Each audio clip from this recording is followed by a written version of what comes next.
All right, call to order here. It's October 15th, our monthly city council meeting. We'll start with the roll call Mayor Ikorst, here. Councilor Pendergrass. Here. Councilor Phillips. Here. Councilor Richards. Here.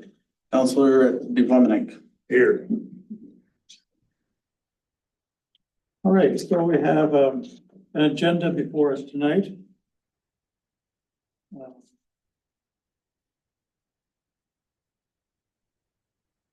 No changes. Make a motion, we approve the agenda. I'd like to make a couple changes if I could. Oh, sure. Okay. Please speak up. On unfinished business. I'd like to go back over some township charges that we were looking at. One of them was for snow removal.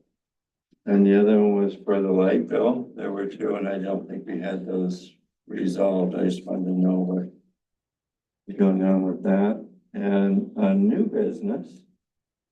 Was it two townships? No. Snow removal, and also for the light, there was electric charges that we had that we charged to the township on that. Two townships? Yeah.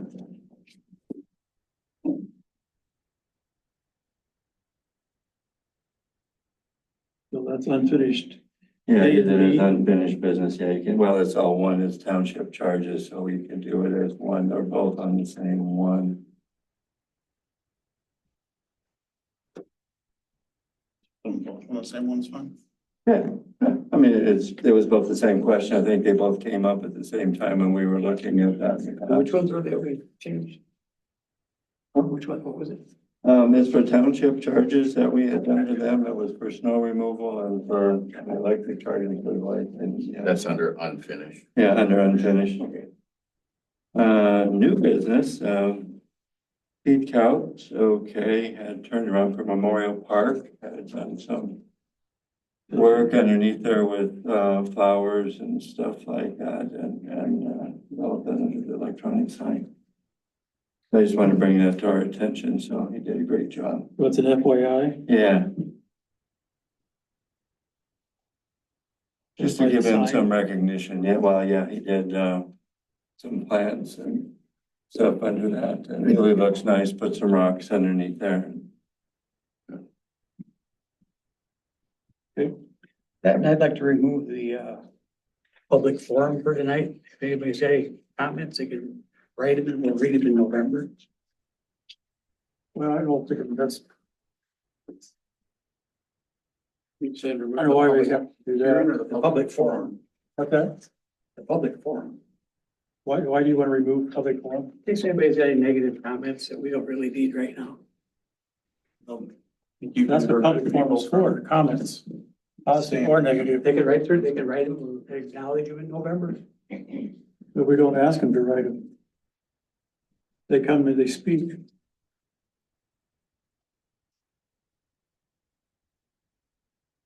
We're not going to change the introduction.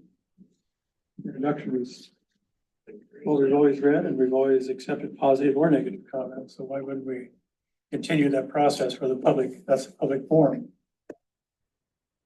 It's November, or it's going on November, it's on election time. If anybody's got any negative comments, they can save them till after the election. I don't know if anybody's coming online or in the audience, so.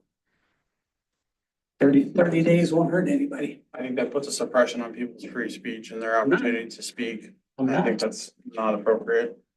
I think by, LMC law on that one, that, it's not required and it's a choice of what there is for, the committee. That we can have it or not have it, you know, so. You look up LMC, it will tell you that you get a choice. Yeah, there's no law that says you have to have a public forum. So Winona for many years, well, for forever, didn't have one and they just didn't do it. And then they recently changed that. And so, I mean, what the free speech thing Jason's talking about, I think is relevant. I think the issue would be, you know, you can't treat people differently. So you can't take certain comments, but silence other comments, right? So I think if you make a motion to remove it from the agenda, I don't see any statute that requires you to have a public forum. Some cities don't have them at all. But then I just don't think you should let, for example, today, and that happens at our meetings sometimes, people just yell from the back when we call an agenda item and make their thought. You shouldn't let that happen. No, I agree. So you shouldn't let that happen anyway, but if it happens tonight, then you should put it back on and let other people speak, whatever issue they want. So I guess that's what I would say. If you're gonna remove it, there isn't that many people here. Don't know if anybody's really here to speak anyway. So yeah, I don't think you know, there's any law prohibiting you from taking it out now. You can do that. You can always have a public forum or not have a public forum. Some cities don't just do them quarterly, like every 3 months you'll have or every 4 months, whatever, you'll have one. Some cities do them as every 3 months, an hour before the council meeting starts. And then anybody can come and store their comments up and you have a whole hour of it. There's different ways to do it. So no, there's no requirement that you do have it at all or have it a specific way. So can I ask a question? No. I'm sorry, Well, we're discussing it, right? Yeah, I mean, I think, so the other issue with this is there's an assessment, right? There's a public hearing. There's a public hearing on an assessment. So you're gonna, We're just talking about setting the agenda now. yeah, I understand that, but he's talking about removing the public forum. So I think anybody who's here to talk on the assessment is gonna have a chance, right, during the public hearing. Absolutely, that's another story. that's different. than- That's another story. Was that a motion that you made or was it? Yes. We have one motion on the line already. Well, Agenda changes, right? Well, that's an adjustment to the agenda is what it is, or the agenda is what it is.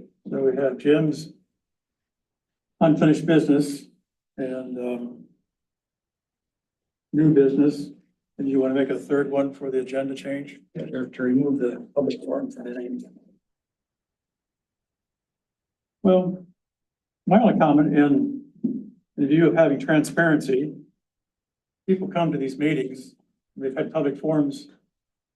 Is there a at the beginning of second? all our meetings. We can't discuss. Why specifically today, to me, Riley, that's is there not a being second? transparent. We ask people to come, Or now we're just- saying, I said, if they have a comment, they can write a letter and we'll read them at the next month's meeting. It's not an issue.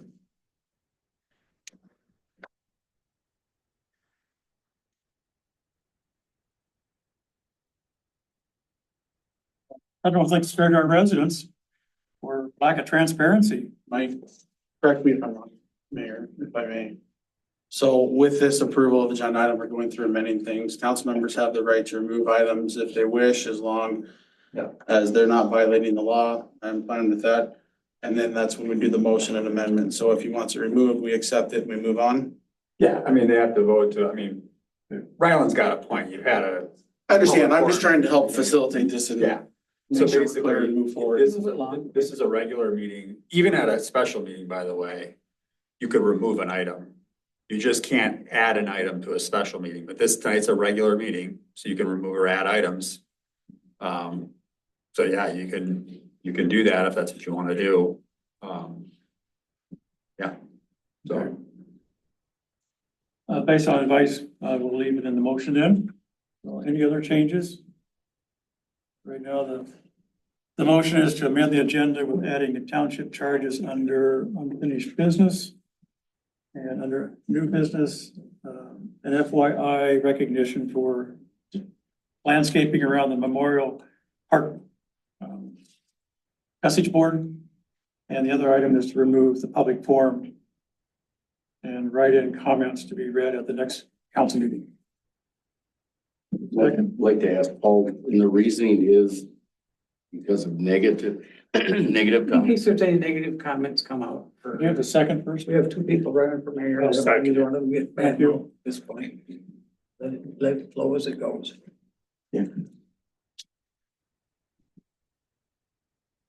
Who was the first and who was the second, or was the second? So I made the motion, Okay. or seconded.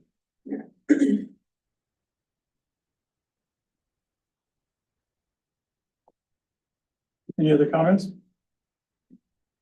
Seeing none, all those in favor, signify by saying aye. I Opposed? Nay? transparency. All right.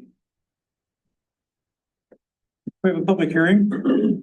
Next, this is a public hearing on proposed assessment project summary for the Riverbend Estates subdivision sanitary sewer system improvements. Before we ask for comments, do you have anything to share? Introduction? Well, I typically do go through, we do have a handout for the public hearing. And there are certain things that we typically would go through. I can do that this evening if you wish. For the record, so So with that, we'll open it up to the public hearing. Those that would like to speak to the proposed assessment for the Riverbend Estates subdivision sanitary system, please step to the podium, sign a white card with your name, address, and so we can give that to the deputy clerk. You're gonna have Joe speak first. What's that? We're gonna have Joe speak first and explain their. Oh, I'm sorry. I thought you Yeah. did. Oh, I'm sorry. Go ahead, of course. Yeah, absolutely. So people here for the public hearing, there is a handout on the table. Hopefully everybody has one that wants one. And as the mayor said, we are here for the public hearing for the proposed assessment of sanitary sewer improvements within the Riverbend Estates subdivision. The improvement area is essentially serving or providing municipal wastewater service to the 17 lots within the Riverbend Estates subdivision and the budding Riverwood Court Southwest. A little bit of background. In February 2022, the Homeowners Association of Riverwood Estates petitioned the city to be served by the municipal wastewater system that was at that point under construction. The city consented and ordered the preparation of a feasibility report. That feasibility report was presented to the council, and then subsequently a public hearing on the improvement was ordered, and all of you folks were invited to the public hearing. We went through a very similar handout to this one. Subsequently, the construction did move forward. And the sanitary sewer was actually constructed, and the Riverbend Estates wastewater flow was diverted to Orinoco's wastewater municipal wastewater system on September 11th, 2024. The sanitary sewer improvements associated with the project, essentially, Riverbend Estates has a sanitary sewer collection system. It conveys wastewater to a lift station. That lift station pumped wastewater to a essentially a drainage field or drain field system on Outlot A. And so the proposed improvements essentially redirected the discharge of that wastewater or that sanitary sewer lift station to the municipal wastewater collection system that's located on Riverwood Drive Southwest via a 3-inch force main pipe. And so that was constructed in conjunction with some valving improvements. In addition to that, there's some electrical improvements to that lift station that are being proposed to kind of bring that lift station up to a municipal standard. Those sanitary sewer system improvements are termed lateral improvements. And so those lateral sanitary sewer improvements, the project costs, the engineering, the construction costs, all of the costs that go into completing this project total about $69,708.65. And so we use that information to calculate the assessments to the benefiting property owners. The assessments to the benefiting property owners are made up of really 3 different fees. The first fee is the wastewater treatment facility plant investment fee. That PIF fee was originally established in 2022 in conjunction with the Phase 1A improvement project. And that cost was about $3,439 per equivalent residential unit. Since then, that cost has been increased by 5% to account for inflation in 2023 and 2024. And the current cost of that is about $3,791 or $3,700 and $91.50. Similarly, the residents in Riverbend Estates would be charged a trunk sewer availability charge. That SAC charge was also established in 2022 and has been increased for inflation in 23 and 24. And the current cost for that is $1,346.15. The lateral sewer connection charge is calculated based on the project cost for this improvement, that $69,708 that we talked about. And that's summarized in table number 3.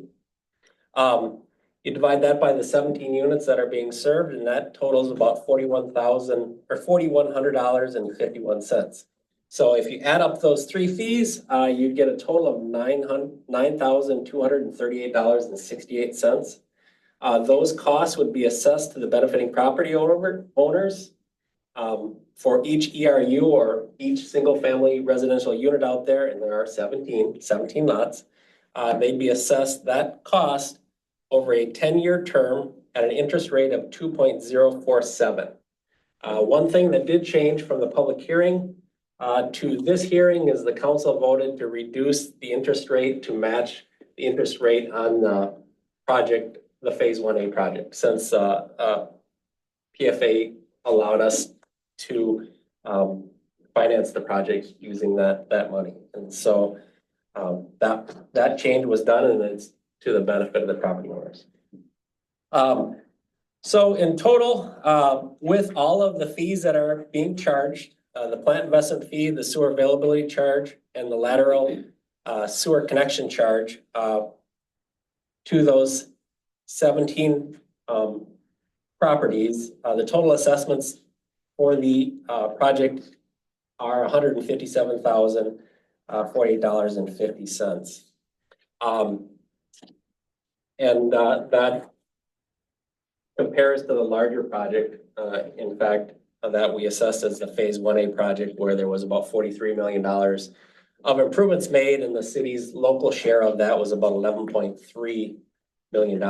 Other point to note is in 2022, the Phase 1A wastewater system assessment was about $8,817. So just a little bit less, but it was 2 years ago than we are assessing tonight. In terms of the project schedule, the construction has been substantially completed in terms of the mechanical and utility improvements. There are still some electrical components to be constructed. The contractor is tentatively scheduled to be out in late October to complete those, and that will be done. It shouldn't impact service to any residents in Riverbend Estates. We're here, of course, at the assessment hearing tonight, and would note that the assessments are placed on your property taxes over the next 10 years. And so each spring and fall, you'll see that assessment. So that $9,200 divided by the 10 years plus the interest is calculated by the county assessor and placed on your property taxes. So you'll see the first payment for that would be due in May of 2025. There are some other information that was mailed to all the property owners. And I have included some of that. I won't go through all of these other items in the handouts unless there are questions. Your total assessment, a bunch of other information about payment and prepayment, your right to appeal, limitations on appeal, the potential for deferment of assessments are all discussed within the rest of the handout and also within the mailing that you received. That kind of concludes the information that I have in regards to the public hearing and the presentation. If there are specific questions, I think now would be appropriate time for people to stand up, and I'd be happy to answer them, or staff and council could help to as well.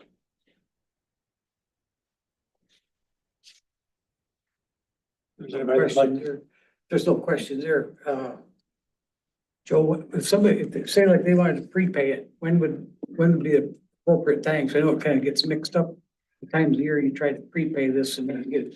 Yeah, they have 30 days to prepay. And so as 30 long days from from the adoption of the assessment. And I should also mention that too. It is on the council's agenda later in this meeting. There's a resolution that the council will consider adopting the assessments as presented tonight. And so 30 days after that, the city clerk will file those assessments with the county, and they would be incorporated into the assessment roll. And so anytime before, over the next 30 days would be an appropriate time to do that. People can pay in the future, you know, for example, if 5 years go by and you want to pay off your assessment, you have the ability to do that. And if you do that before a certain point in the year, I think it's talked about in there. It's late, right around this time, yeah, November or December. It's after the October 15th deadline, isn't it? Then you can pay it without paying successive years' interest. But once you hit that date, you got to pay the interest for that year, if that makes sense. Other questions of council or public? Second call for public hearing, comments? And third and final call for public hearing for assessment, comments on assessment. My contact information is of course on the back of the handout. Happy to answer questions. If people have questions afterwards, give me a call. And then we'll close our public comment at 6:52. The council comments, we can take care of it when we have our resolution further back in the agenda. All right, we'll jump down to our petitions, request communications, and there's a request from Orinoco Area History Center Board Member Joy Bertsinger and Orinoco Lions Club Vice President Dale Weens organizing the candidate forum for candidates serving for city office. They would like for the public to be able to view the event online and have submitted a request asking for council approval for use of the video and sound equipment in the council chambers. And we posted the forum on the city's YouTube channel. So she's not able to make it today. She was gonna come in to talk. But she had some family stuff. She's gotta go watch her grandkids. So I think she's watching well, she said she was gonna be watching online. But she asked that we pass along. With that, she spoke with other cities around and specifically Pine Island, spoke with their deputy city administrator and confirmed that their EDA has conducted candidate forums in the past using city recording, Zoom and YouTube equipment, as well as several other committees or communities do as well. So she asked that I pass that information along. I honestly, my opinion, I take issue with it. I would rather not have. You have to have a motion first. What's that? You have to have a motion for. Oh, yeah, sorry. For formal discussion, I'll make a motion to approve the request. And I'll second it. Thank you. Okay. Okay. So I would rather have an open forum where residents can come up to us and ask. I don't think, personally, I don't need a panel or a moderator to tell me, you know, the questions to answer. I guess I haven't seen it happen like this in Orinoco before, and maybe it has, but the last election, 4 years ago when I was running, we all met in the park. Yeah. And people came to the park and they had the ability to come up and ask any of us, any question they wanted. Right. In the past, you know, Gold Rush has sponsored a few of the events too, but it's. Because Gold Rush it hasn't been recorded, so. They sponsored the 2016 and 2018 forum in this format of responding to questions with the moderator. So And it's nothing new. I think most of us responded to a list of questions in the Pine Island Record too. I don't Yeah, know. and we did do that. There were 4 questions that were asked, and those have already been published for the mayor. What was going to, I think that the rest of the candidates are going to probably be in the paper coming up here in the this next coming week. I think that everybody that's done it has responded to that as well. And I can see a meet and greet, especially in the park or here would be great for, you know, individual questions that people have. The other part of it is, you know, campaigning is a part of what goes along with this. And, you know, I mean, in the past, there's been a lot of people that have door knocked, whether it be for city council or whether it be for mayor. And, you know, that's a part of the individual. If you're interested in doing it, then it takes sometimes a little bit of effort, you know, on the part of the individual to do that. So, you know, since we've already answered the questions that are there and is being published, I think that, you know, I could take care of it, and I understand what you're saying, Jim. If I may, real quick, I just want to make sure we're focused on, they're just asking to use the equipment. I think they're planning on hosting it. And that's up to them if they want to host it and people want to show up. So I just want us to make sure we're staying focused on, they're just asking to use our equipment and hosting the event here. I get what you guys are saying. I just want to make sure we're focused on that. Yeah, it's also, you know, violation of open meeting rule is a part of what's in here as well. So that's what I'm reading too that came in here, so. So yeah, this question, we have had questions from the paper. I don't know how many people subscribe to the paper or know where to get the paper. It is online. I don't know if it's online, so there's. It is online, so, Question yeah, it's available online, so. And I think those questions that there were actually pretty much the same questions that were gonna be asked. And so, I mean, I think that was it. I think all of us have answered those. Well, the questions that are being proposed, I think, are a little bit different than what's in the newspaper. They're asking for a process, and I think just continue on in the transparency mode. I think it'd be welcome that we could Zoom it and everybody could view the tape by using the equipment here in the forum. So The only thing that comes up with that, it's been passed on looking at that. Some of the residents of the city have cherry picked and chosen things and twisted some of those comments that are done by council people and it's put up negatively, you know, which I don't think is the right way either to what's going on. And that's historical. That's a fact of what's been done. You know, so, what does that have to do with using the equipment here? well, as maybe if I turn around and have it go on video, absolutely, it has something to do with that.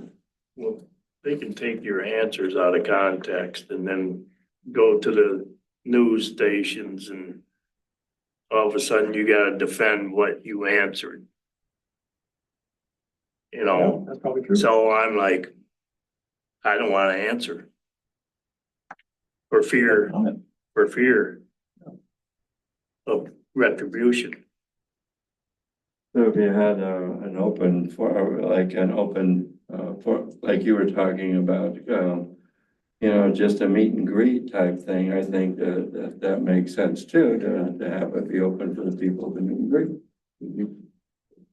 Then they could ask any questions they want. Yeah, It wasn't a great turnout either. I mean, it was very nice weather. Now at this point in time is, I just feel like they're just asking to use the equipment. They want to host it here. Two organizations, the History Center and the Lions Club.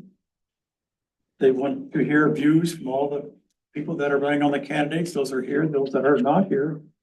And it's an opportunity for everybody to, now, maybe not everybody's responded to the questions of what Joy and Dale have asked. I don't know. I haven't heard of who's coming or who's not coming, but the point is, whoever comes, the idea is to share with their neighbors and their residents your views on the two questions, and then, as was in the invitation, the moderator would ask a third question, unbeknownst to what we know it is.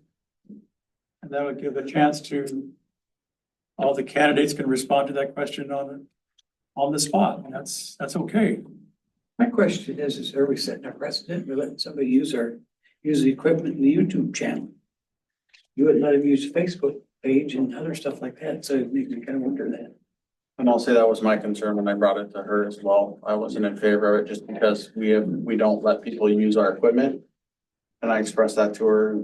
That'd be my biggest concern is who's coming to you next to ask to use it, so. If they want to host it and use this space, I don't have a problem with that. It's more the And I don't think we're putting anybody out either. We're actually opening the door. We're opening a bigger door to the invite. We're not, I don't quite understand that. we're not saying people can't come. We're saying, come and ask us questions. Sure. You know, ask us any questions you want. Don't go through you don't have to go through a moderator to come up and talk to each one of us individually. Video. Yeah.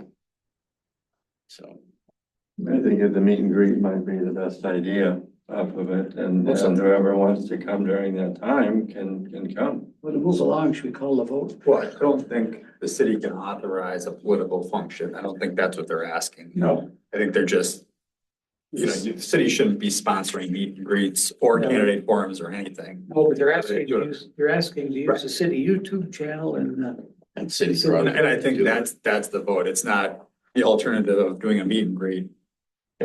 That's not the alternative. The city shouldn't be sponsoring anything. If they want, you want to lend out your equipment, lend it, or if you don't want to lend it, don't lend it.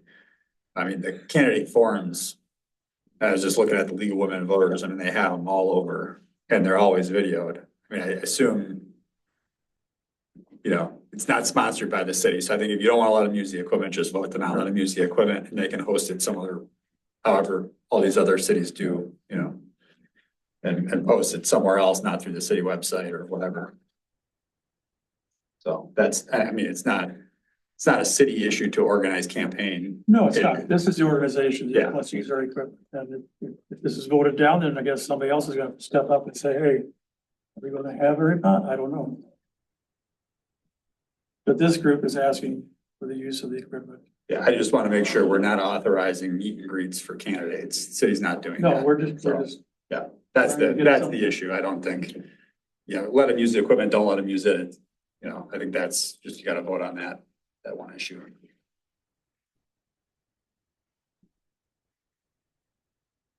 any other comments?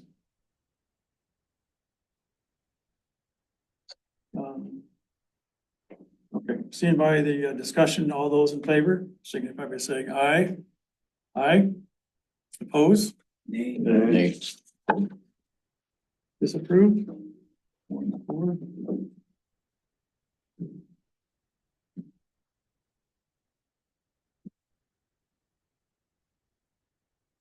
That is our law enforcement report in the packet. Steps out. Just got a call. Did he get his computer back? No, he took his computer, didn't he? No, it's stuff's back there. You got a phone call. Also in your packet. Can't say you didn't try. I was wondering what the suspicious circumstances are. We had 5 of those, okay, 4. That were in here for the sheriff's report. Traffic stop 5. So grand total of everything there was with the sheriff was 38. Down again. I was just wondering what suspicious was. Oh, well, I that's was coming. just kind of curious with that. Well, when it's coming, people staying in the house. Okay, well, while he's gone, I'll talk about the next part here. real Yeah, quick. please do. So this is, the next part attached here is we had talked about in the budget. Oh, he's back, he's back. Here it is. You wanna chat about they got questions for you.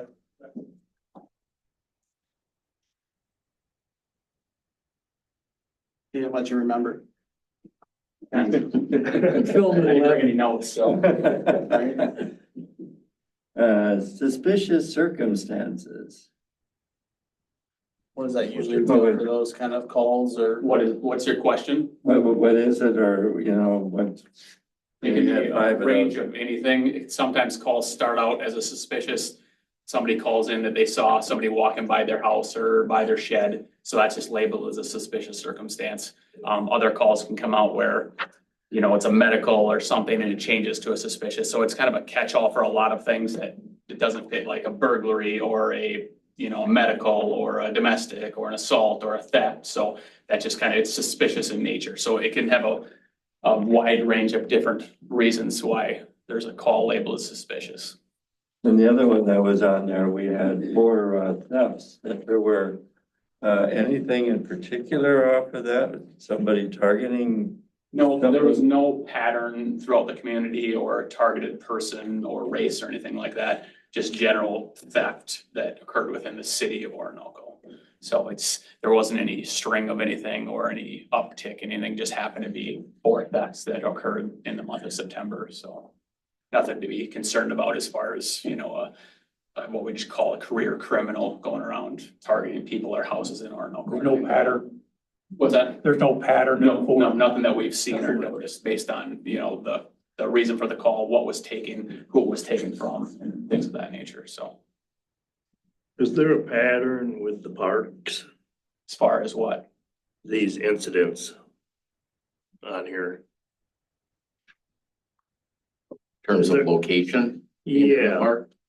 I mean, I see a lot of suspicious activity down at the park where I am. Okay, the one there, And Alice just- Park, Yeah, I'm like curious, what do you see that's you suspicious? know, well, just the behavior of people, Okay, you know? can you give me an example?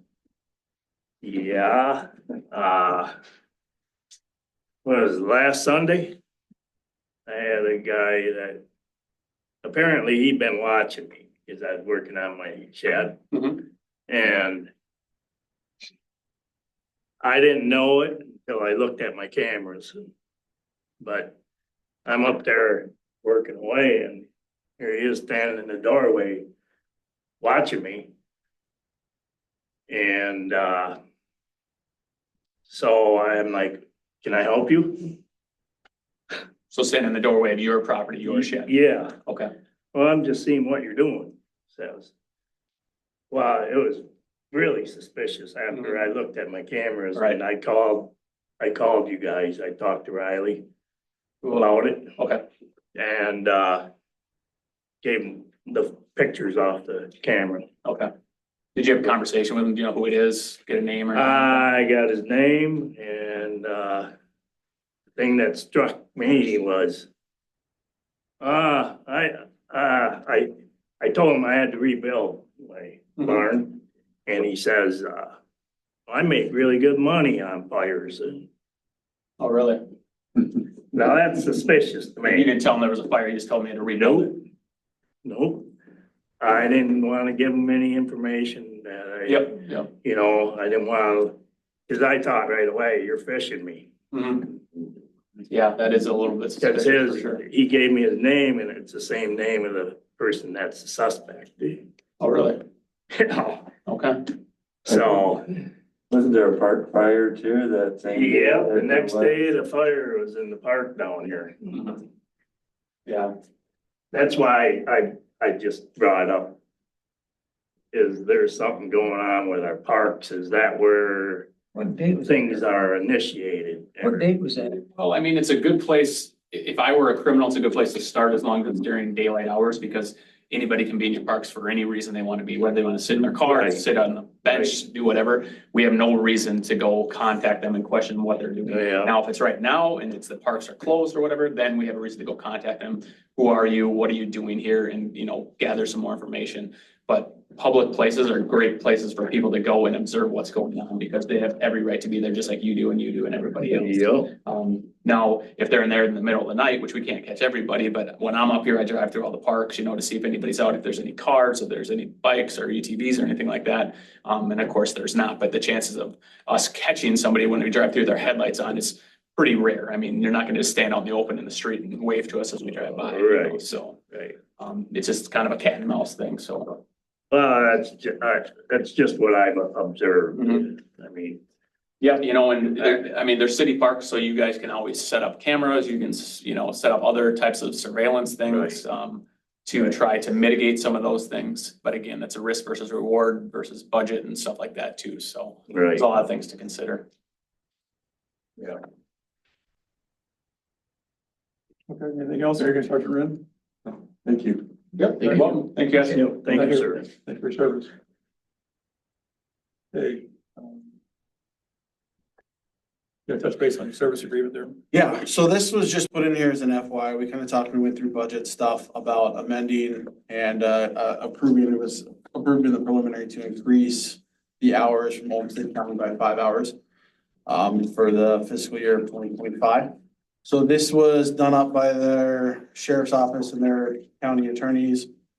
Basically what it is you look at the original contract, and then towards the bottom of page 1 of it, it talks about therefore the parties would here agree to the following terms. And it replaces section 9 and section 10 for the year of 2025 with the new numbers, which was already accounted for in the budget.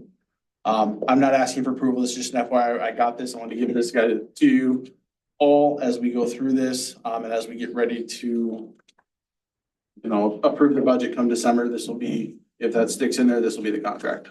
So, that's all that is, and we'll hold on to it until we get the final approval. And, if we adjust the hours, then we'll get it voted on and amended and done up. And so, but I just wanted you guys to be aware that this is what the contract would be, so.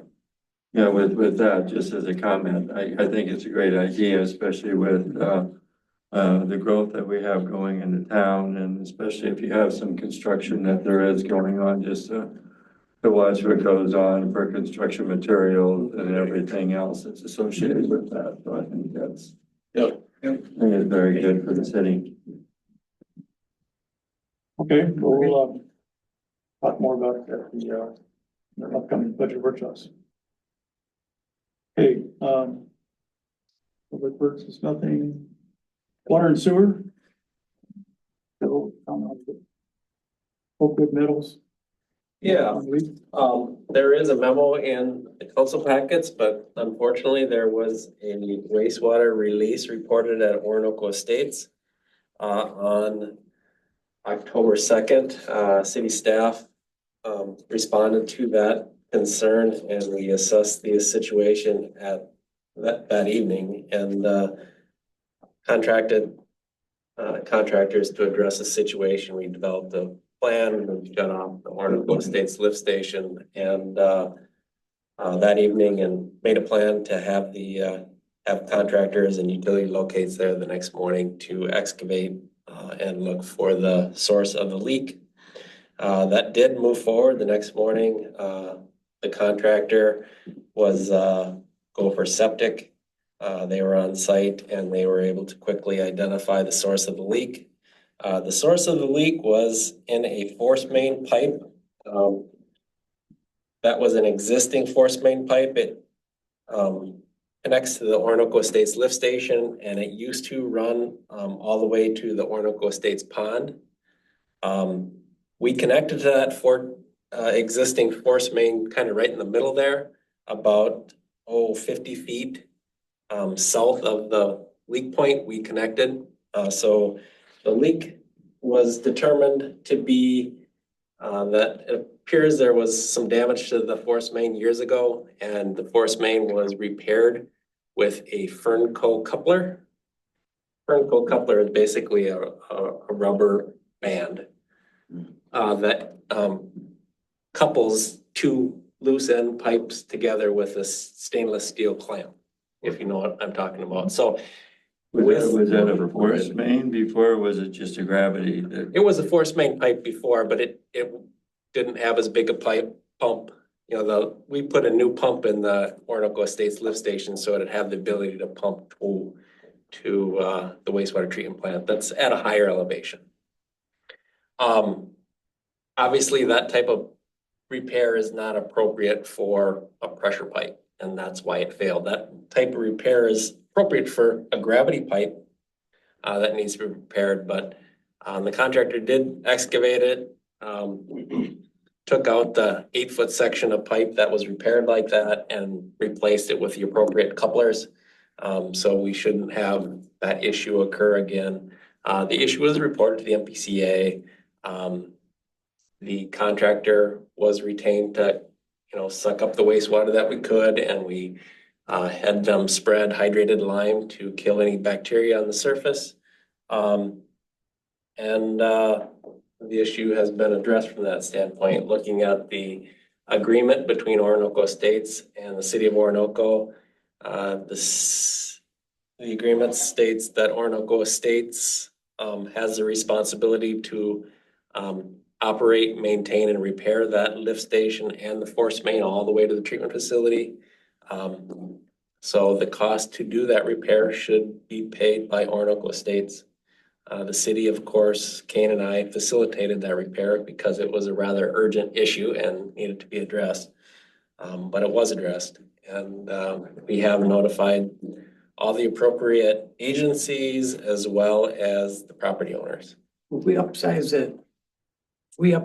the pumping system out there to accommodate pushing it further up the line, did we need to upsize the pipe for it too? No, the 6-inch diameter of the existing pipe is the same size that we extended all the way to the treatment facility. That's fine. The issue is really repairing a pressure pipe with a Fernco coupler, which could not have been done. I guess, my question on that, and you had mentioned in our water and sewer that it was a Schedule 21. That's a pipe which is older pipe. It's what could happen in the future with that and what's down there, and is there a way we can inspect that pipe that there is and televise that pipe just to see what's there so that we know? Because in the wintertime, you could have a leak underneath there with the snow and people not realize it for quite a while. It could be, again, something that we're responsible for because it's our permit that there is this running the plant. So, ways to inspect that pipe, you could potentially push a camera up it. Depending on how the Fernco was installed and how that, you might never see that from the inside. So you could televise it, but you might not see it. In terms of the pipe, it is an SDR 21 pipe, so that has a slightly thinner wall than what we would normally use, but it's still adequately sized for the pressures that that system would be subject to. So So it is within code. yes. The pipe didn't burst, the boot did. The connection of the boot. So, yeah, I'm just, the question comes is what else is in there that we don't know about? Yeah, And to have another leak, I just don't want to have another leak either, so. Well, is it really lay on the city? If Joe says it's on responsive, anything from Orinoco Estates to the plant is on Orinoco Estates' ticket, basically. That's the other piece, Does that, will that it's- affect our license? Because there's one operating license between the two entities, right? Well, the city holds the permit for the Wastewater treatment. collection and treatment of that, and so, so that is an issue, if it was to occur a bunch of times, we would, multiple times, we'd probably take a look at it. My take is this is probably a one-time deal, but I don't have a crystal ball, right? There could be 5 Fernco repairs in that 200 feet of pipe, I don't know, but it's pretty unlikely. Is I mean, that, is that the length of pipe? It's about 200 feet, yeah. What would the cost be if we were gonna have that replaced, that we could take a look at that for? Oh, I would guess there's a couple buildings to move, they're just sheds, trees to remove. I would guess it'd be,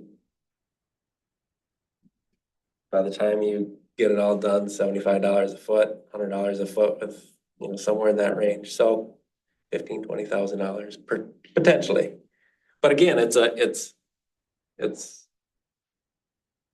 pipe that Orinoco Estates is responsible to operate, maintain and repair. So it's really arguably not the city's obligation unless, we see a real deficiency, then we have to push Orinoco Estates to upgrade the facility.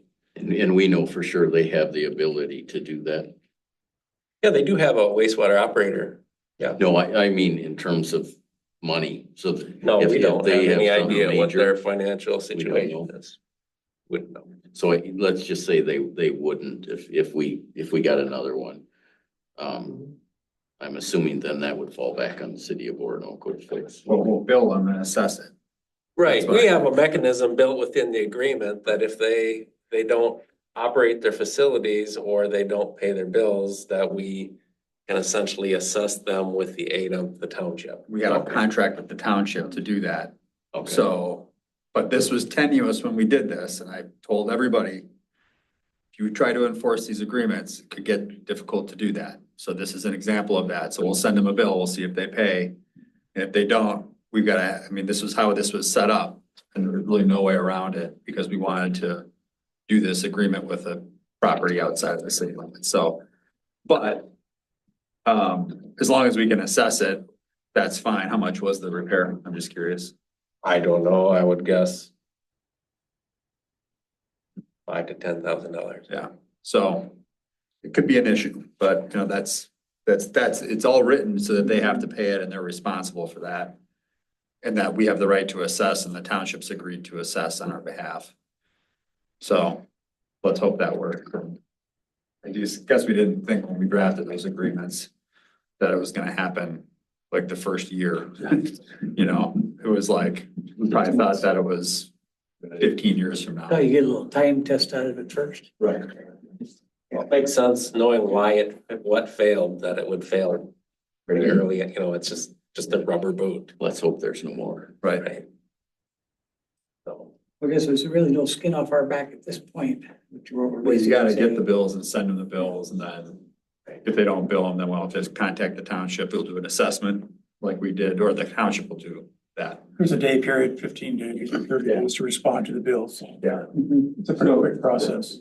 Gopher Septic that did this, were they the ones that have always taken care of those issues over there? That we might have an idea of something else that might be there? in fact, that is one of the reasons we use them, is they do work for Orinoco Estates and they're familiar with their system. They've done So they- that with Olmsted County too. Okay, so there's nothing else that they know of that might be in there? Not that I'm aware of. They didn't say anything to me for sure. So. Oh, yeah. Okay, thanks for the update. Yep. Next item, resolution 2024-36, which is adopting the assessments for River Bend Estates sanitary sewer system improvements. So then I make a motion that we approve resolution 2024-36. I second that.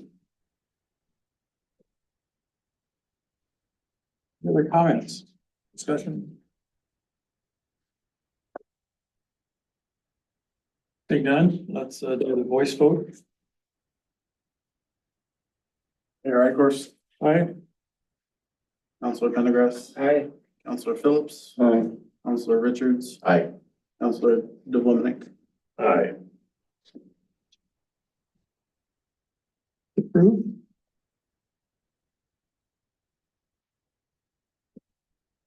Several things on the header that needs to be taken care of. On the resolution. Oh, there we go. I have a number on there. So, FEMA, update, Joe, if you wanna, you heard anything about the state? FEMA? I have not heard anything from the state, so really there are a couple issues to remind the council of. You know, we did have a fair amount of flood damage from the late June flood event. Unfortunately, Olmsted County didn't quite meet the threshold for FEMA, a federal declaration, so that takes FEMA out of the equation. The state of Minnesota through their emergency management, HSEM, agency, is offering to cover costs up to 75% of the cost for flood damage repairs. And so, I understood that Olmsted County was in the process of verifying that the costs within the county would be covered by HSEM, and that would include Orinoco. And so I haven't got verification of that. I don't know that if city staff have. I guess we're hoping that we have verification by the council meeting here. Maybe we haven't. I haven't seen that, but it wouldn't come to me necessarily. But at some point, I'm assuming that that will happen and the city's gonna have to make a decision as to what flood damage repairs you're gonna wanna do. I provided a copy of the memo that I prepared several months ago, I think in August, outlining the areas that were damaged, and a number of those areas, city staff already took care of. They're mostly in the parks. There are a few areas within the old lake bed and the access underneath the lake bed that could be repaired or could be ignored. It's simply the fact of, if FEMA and the state were paying for it, we would make the repairs. But since FEMA is out of the equation and the city has to pay 25% of the cost, well, the costs are, tens of thousands of dollars. And We talking riverbank damage? in a couple spots, yes. And then also the driveway going underneath the bridges on 52 was washed out and that needs some repair. And there's a few little miscellaneous things. I think there's some damage in Alice Park, a gravel trail that needs to get repaired. A lot of the things Kane and his staff have already fixed, and, they'll get reimbursed, or the city will get reimbursed for, his labor hours and equipment time to do that. But some of these things are bigger items that you really should have a contractor come in to do. And if you want to do them, well, we need to put a solicitation for contractors together and, get some quotes to be able to do that. But before we can do that, we kind of need to make a decision as to, what would you be interested in doing, given the fact that we think that you're gonna have to pay 25% of the cost, if that makes sense. And so that memo is in your packet. I think within the memo, I list the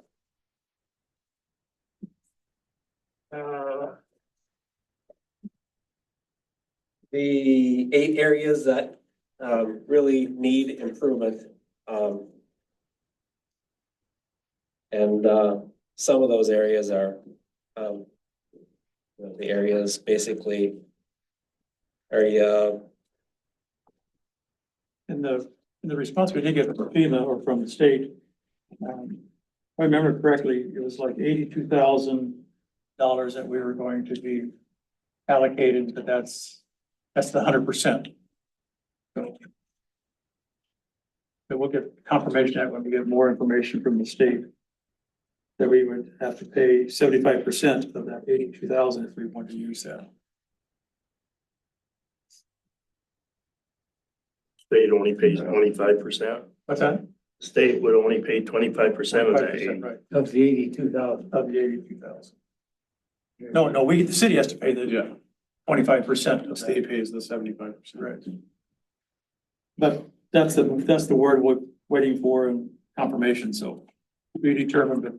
And then the council and public works will have put together what exactly do we have to use the funds for. So we haven't determined which ones of these projects, the 82,000 would go for. That's most needed. Till we get that confirmation of the dollars, I think we'll wait. So really, we push this off until we get confirmation. Yeah, we're not gonna decide tonight, it's just to be determined. So I have a slightly different understanding. I think that there are 8 elements here totaling about 140,000, and I kind of think the state will pay, unless they've excluded some of these, which I haven't been told they did. I think they'll pay 75%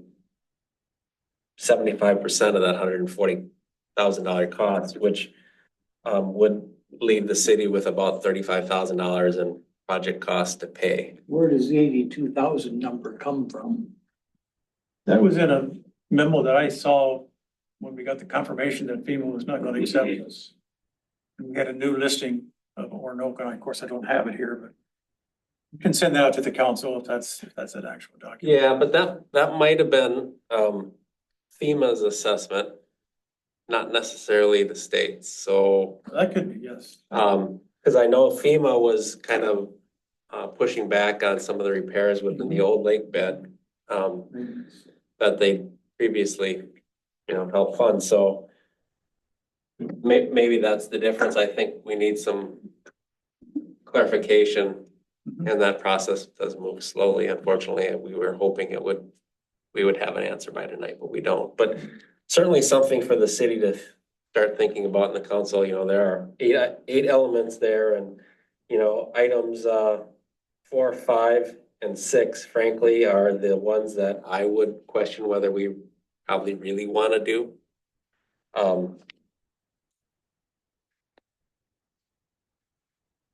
Especially items 5 and 6.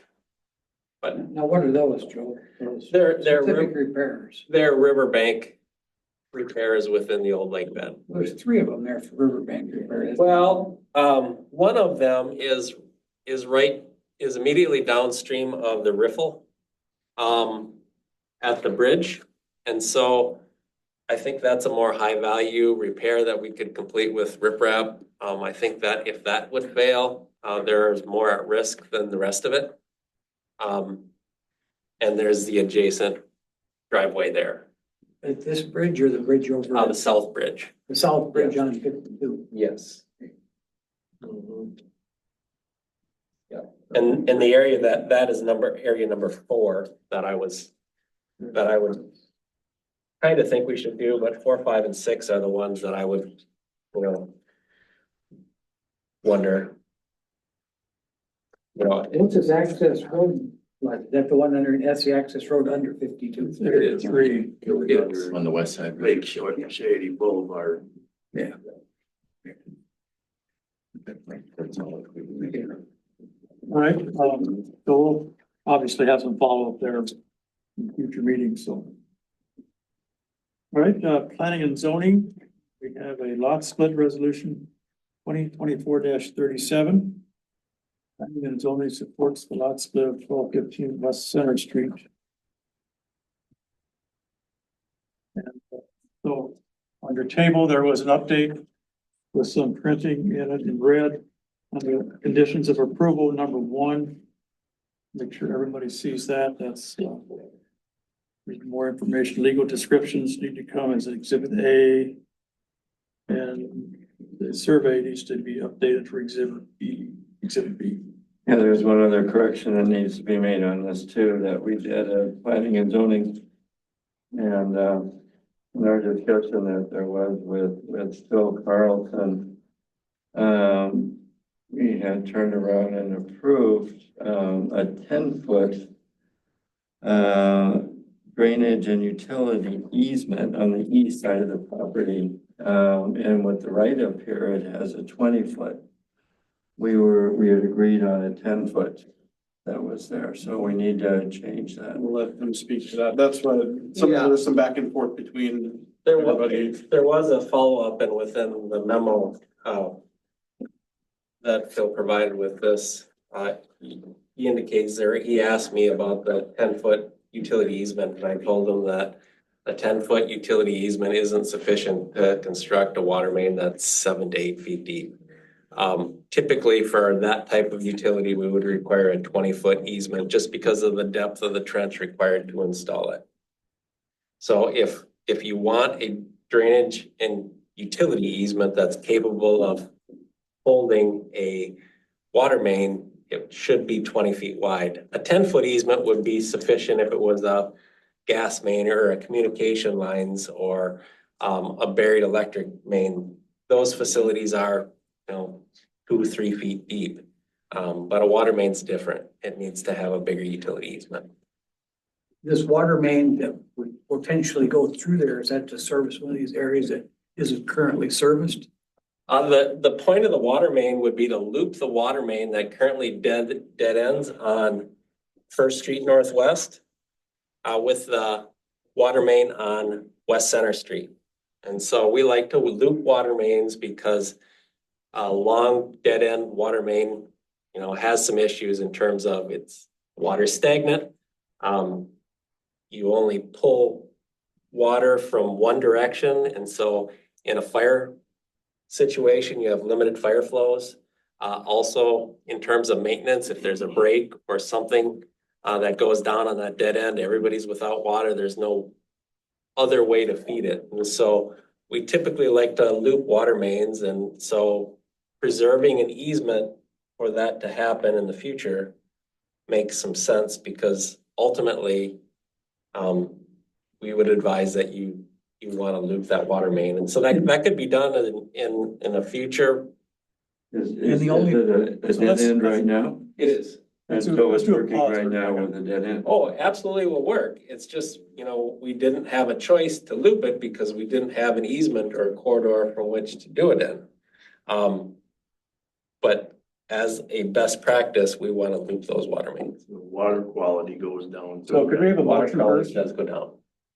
Exactly. We have a motion first. I make a motion to approve, the lot split. I'll second it. So I've got a number of issues I just want to point out before you go to approve it. So I did some revisions. I was made aware of this today, so I didn't have a lot of time to think through it. So I just want the council to know when you approve a lot split, that doesn't split the lots. This has to go to the county recorder and they actually need to record the resolution with 2 legal descriptions and assign a parcel ID. And so I do have, when I read the resolution that was prepared by Phil, especially the second whereas, I do have some concerns where it says, is requesting a lot split of the property to divide it into 2 parcels, a parcel 1 about 10.5 acres. And I don't think this is, a lot split is a subdivision. The word about should not be in a resolution. So if you approve this now, I have concerns. So, okay, you approve this, they bring a resolution because or they bring a survey, they're gonna have to do a survey. It's required of your ordinance, but it's also won't be recorded. This won't succeed if there's not a survey and a legal description. What if it's 9.9 acres? What then? So the council tonight is approving, because they changed their mind and people change their mind, and in their view, it's no big deal. Yeah, they approved it, we'll just do 9.9, it's no big deal. But the council didn't approve 9.9, and the resolution doesn't include the legal description of the survey. So when they bring that survey and the legal description that doesn't match what you approve, what then? That's why you need those things ahead of time usually. So what happened, my question is to all of you, what do you want to see then? And does this need to be redrafted to I basically? think with those things that are going on, redrafting, to have that correct makes sense. You were gonna, Kurt, you're Yeah, here. that's in the process right now. I've made Dennis Schofield aware of my potential there to do that, and I've already called him last Friday to have him proceed with trying to get that done, that I present to Jason once that So, is taken care of, because I know right now he doesn't have there's no good pin marker to establish the center of First Street. So he's gonna have to go back a ways, and we discussed that as far as getting a good pinpoint for that. And then once he does that, he was going to include that lot split dimensions along with the 10-foot easement and on his plat drawing, and I would submit that to Jason once that's. right, so my point in saying that is, if you submit it, because I deal with Johnson Schofield all the time. It ain't gonna be 10.5 acres. It's gonna be something, because you don't know where the pins are gonna be. And so then the question I have is, if he's gonna have to resubmit it, and then the council's gonna have to re-approve it. Why don't we Just wait till. If they get he's the already, final- he's already ordering it, why don't we just wait till he's got it and then include it? Absolutely. So that's how it's normally done for those reasons. Last 3 or Otherwise, 4 lot splits we've done, it's all been very succinct. Everything that we vote on is what goes to the county for recording. yeah, I think it makes sense for us to wait and have everything together to be able to do that. One of my questions is more for Joe. Is this the only place you can put that 20-foot easement for a looping, for a line to make it loop? No, you can put it anywhere. Huh? You can put it anywhere, so long as it connects the 2 streets. So what about the property on the other side? Is there any way that we could have an easement on that? To split it, so in other words, you do 10 and 10? That's possible, but we don't have a mechanism to drive that. Here we have a property owner that's requesting an action of the city, and So we So the first, only thing that threw me off on that is that I was discussing with Phil. He turned around and he said, every property has got an easement on every side of the property. Well, your subdivision code requires as you plat properties, all of them are encompassed with drainage and utility easements. Typically 5 feet. 5 feet on each side of the line. But they are for things like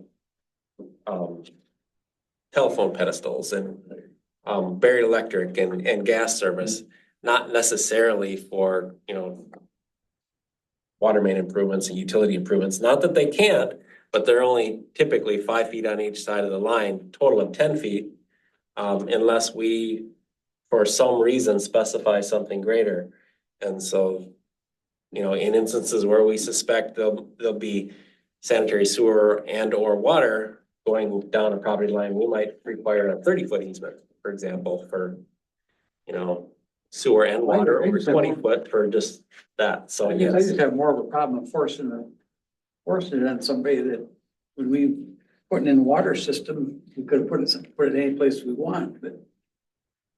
Well, we not really. I mean, we have to put the water system in the public right of ways, right? And this preserves a corridor to be able to complete that connection between the two dead end segments, and that there's an argument that's for the public good.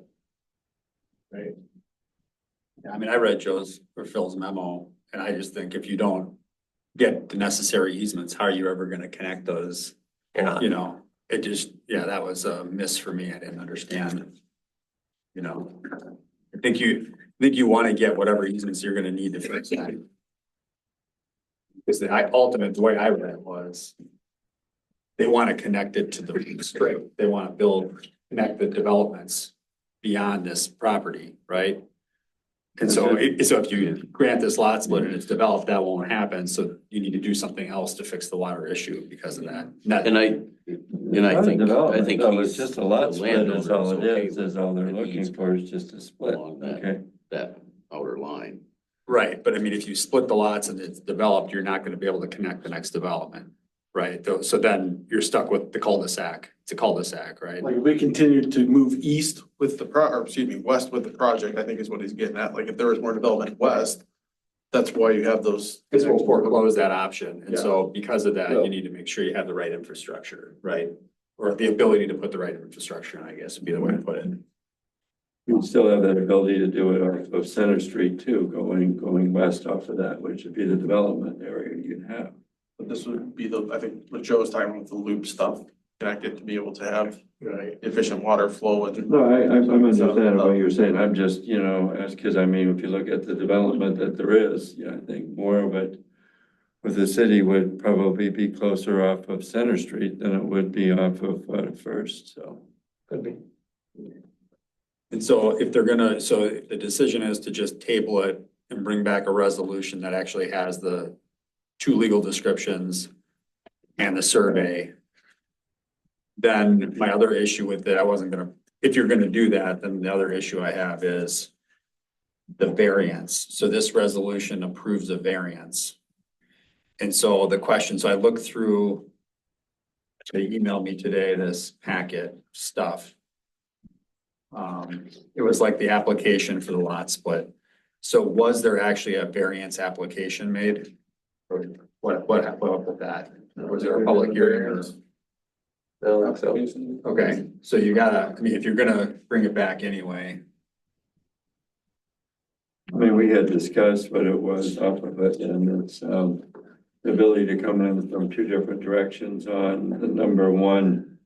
The parcel one, or was it parcel two? Let me get back to the drawing. There's no Yeah. variance. Because they can actually come off of They can West come off Center the Street, center. they don't. They come Well, off, For the A, not as all it's of there, them yeah. come off. I don't really know enough about this. All I would say is if you're doing a variance, you're gonna wanna do the variance process. If it requires a public hearing, I think it does. Did you have a public hearing for the variance or that kind of thing? So, Yeah, there's- I don't even know. I didn't see a variance variance is needed. application. No, if you're it's tucked coming in up, there. You gotta read closely. It's tucked in this resolution that granted. No, I know, when but we never discussed it, we discussed the had variance the because variance. Yeah, we were okay with everything. if you look at the When we did it. picture, as he stated, So you don't need a variance. you know, you can come off of West Center Street and you can also come off the cul-de-sac or cul-de-sac right here. Is that right? I mean, I just wanna make sure, look at the resolution. Yeah, so look at A and B when you're looking at it instead of one and Yeah, because two. there was no variance mentioned. Well, it got all this information in the resolution about a variance. It's got the variance criteria. I think if I might, the variance comes into the fact that there's only 16.5 feet. 16.5 feet of frontage for parcel one on First Street Northwest. Right. I get you. That's where I read to. And then paragraph 7 and 8 of the order. They basically say that there's unique circumstance, which is one of the variance criteria not created by the landowner. And then the next one, the proposed lot split, creating the 16.5 foot parcel would not alter the essential character of the locality, which is another variance criteria. So it seems, and then number 10, the proposed variance to the lot frontage requirement meets the standards for granting a variance. So the way I view this is it's granting a variance. So I don't know. So typically you see a variance application and that be reviewed and that kind of thing. So I don't know that it was or wasn't. I wasn't part of any of this, but this is the first time in my career I've seen a dual lot split variance resolution doing two things at once. Typically that would be different things. So I'm just, if they're gonna table it, I was gonna trust Phil and not bring that up, but if you're gonna table it and bring back the, legal descriptions, you might wanna look at that too. Well, everybody have to look at the legal descriptions to understand where everything actually is gonna lie. That's how I understand subdivisions. I've never seen a subdivision granted without a plat or a survey. I don't know how one could. Needs a survey without a doubt. Yeah, this is the subdivision, the lot split. Yeah, the lot split. Well, the lot split is a subdivision. It's just a minor subdivision. So it's the same thing as a subdivision and it's a statute that allows you to do a subdivision without a plat. If it creates 5 or fewer lots and you have an ordinance that allows it. So it's just a form of a subdivision called a minor subdivision. So it's the same thing. It's subdividing land. So can I make a friendly amendment to put this on, Yeah. approve it, to put it on hold until we get the, So what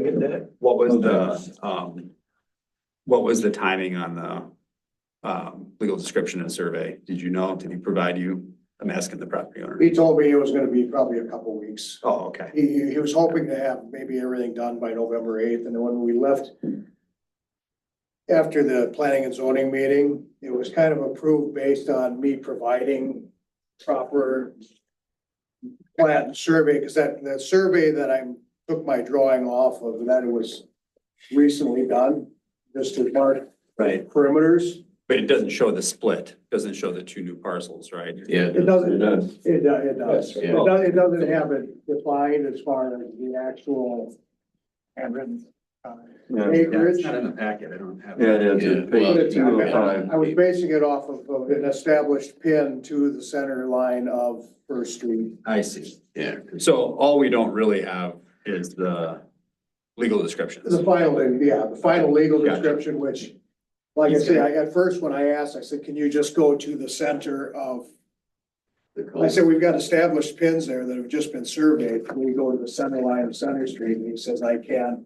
Based on Orinoco stuff, I can't establish that without going Gotcha. further into the subdivision surrounding area to bring that line back in. And he also made me aware that there's the existing roadway that at 33 feet doesn't meet.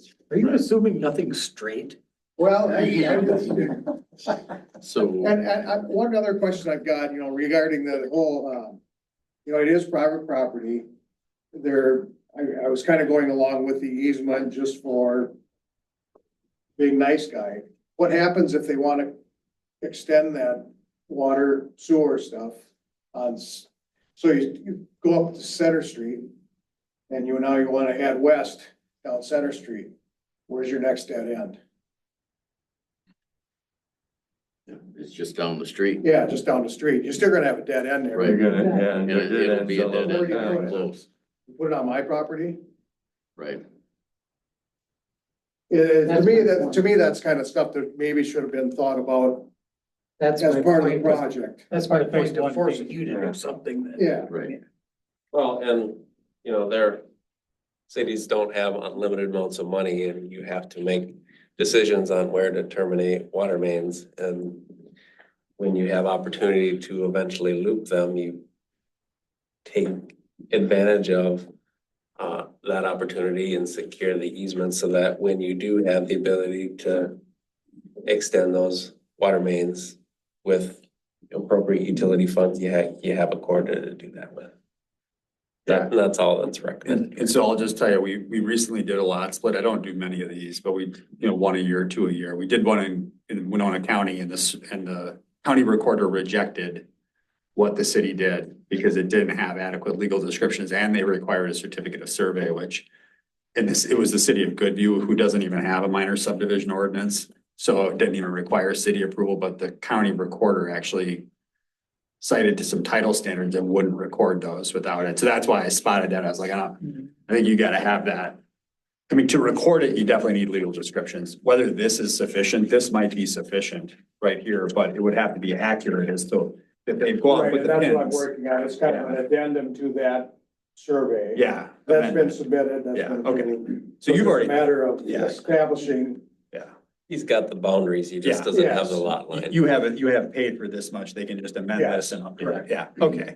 But then in that instance, I thought this was like he hadn't done anything and then we Yeah, wanna make no. it, if he's done this, he might as well wait till he's already paid for this, he might as well wait till he does the whole thing then. That's my view of it. It's way easier and cleaner. That way you know what you're approving and, then, because the way I had drafted it, there was like the city engineer had to go back and certify that it was correct.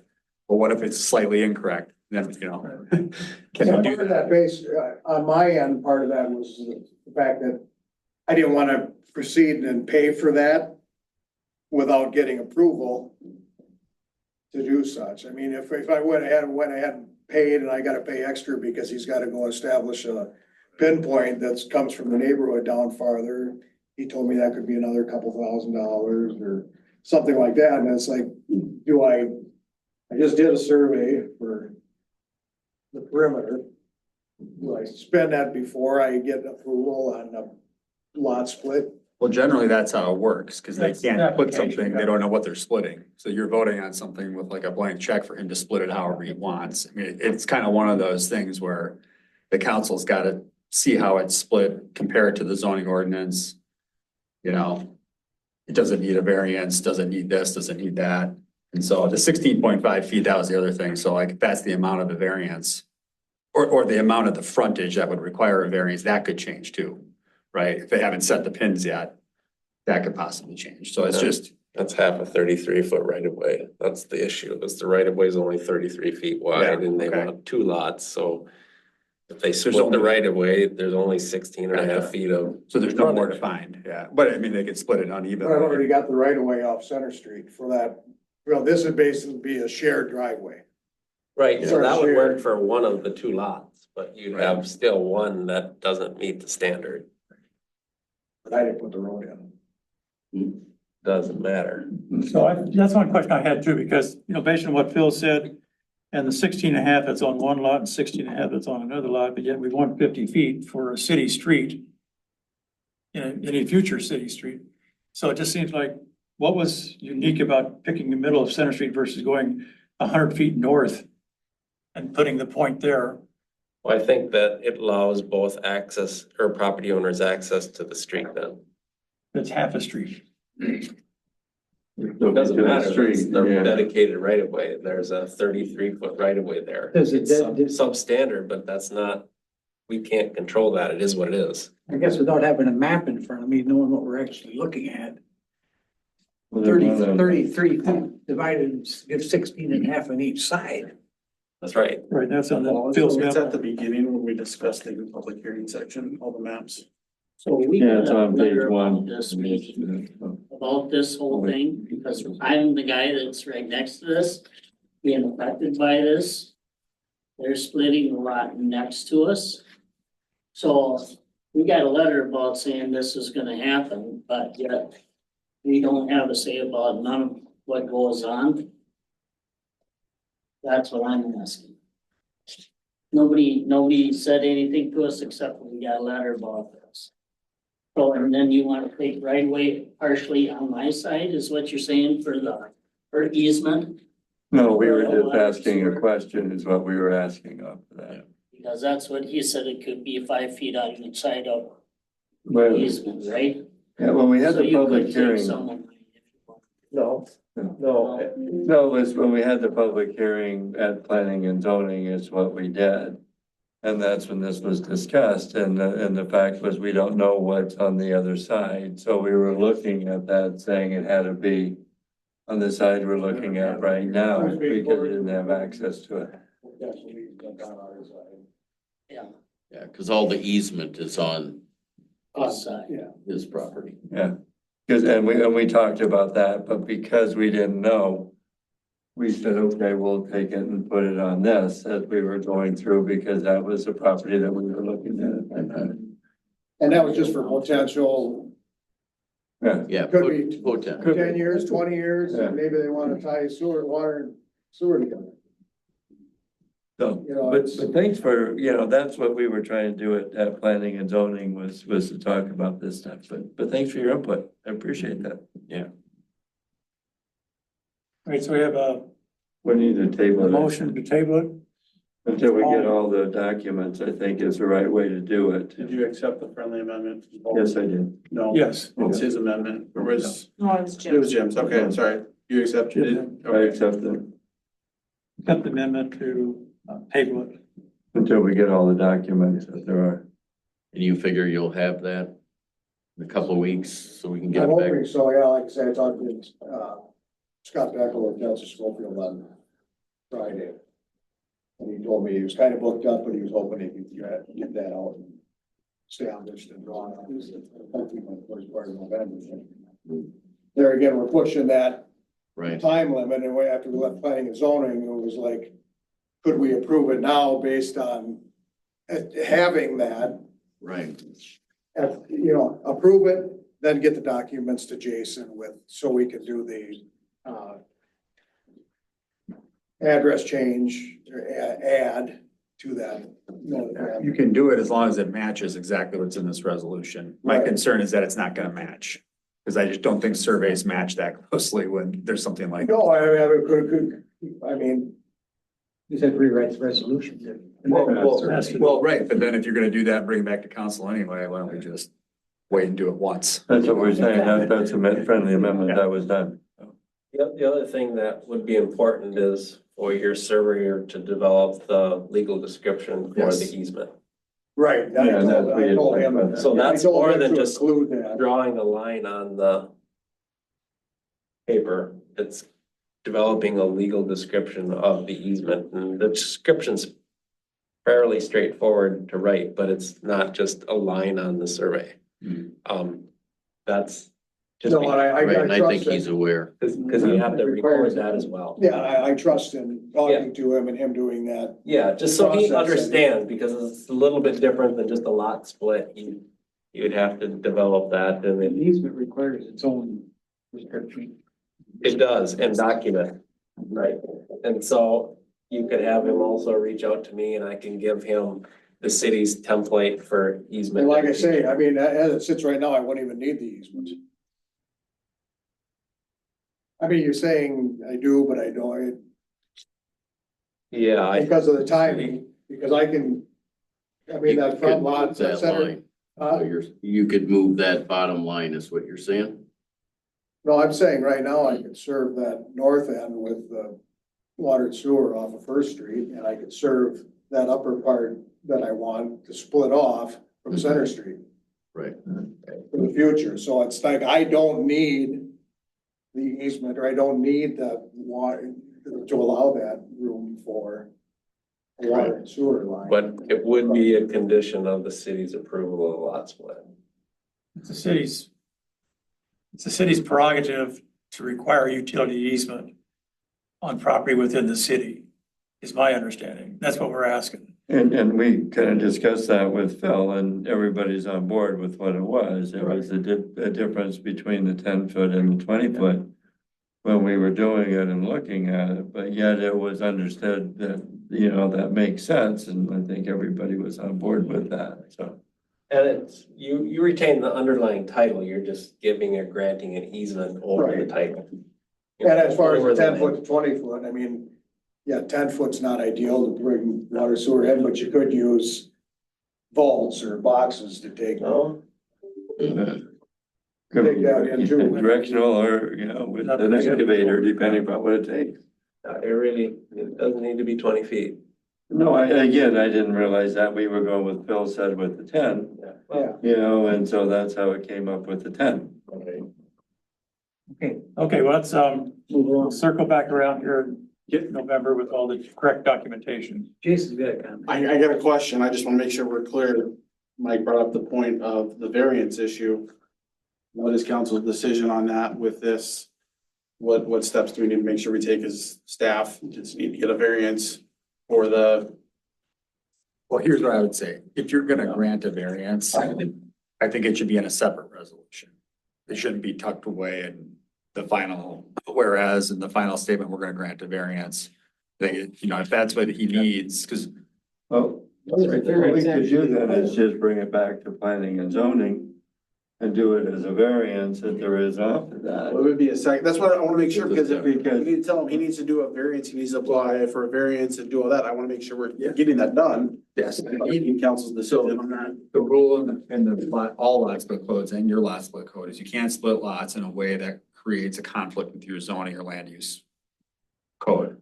And if he splits a lot this way, that would be a conflict because there's not enough frontage, apparently. So then you can't grant the lot split, but for a variance. So they kind of go hand in hand. I just think, you know, I don't know if it's been analyzed or what the, you know, what the findings are for it. I mean, we went through this several rounds with the Hamiltons. We should all have variances familiar in our head. So that, and I just saw that in there. I looked through the packet. I did find the PDF packet. I don't see any application.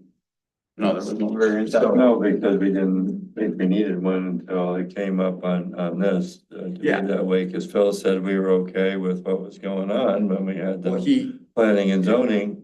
so Phil put it in here, so he knew. Yeah, but he didn't when we were having a discussion though. Yeah. With that. So there's a disconnect. So maybe send it back to planning and zoning, just look at it one more Yeah, time. because I mean, we'll do that before it comes to city council Yeah. next month anyway. And then the reason I asked the gentleman about the timing was just the 60-day rule, so make sure that you do it by November or. Yeah. I think Phil looks at that Okay, stuff. that doesn't answer my question though, because if you go back to planning and zoning for them to assess it, I want to make sure that he gets the variance stuff put in so it can be presented to planning and zoning in time. So a decision needs to be made. Does he need to put in a variance application with us so we can get that on for planning and zoning? Not planning and zoning says you need a variance and now we gotta wait another month after that.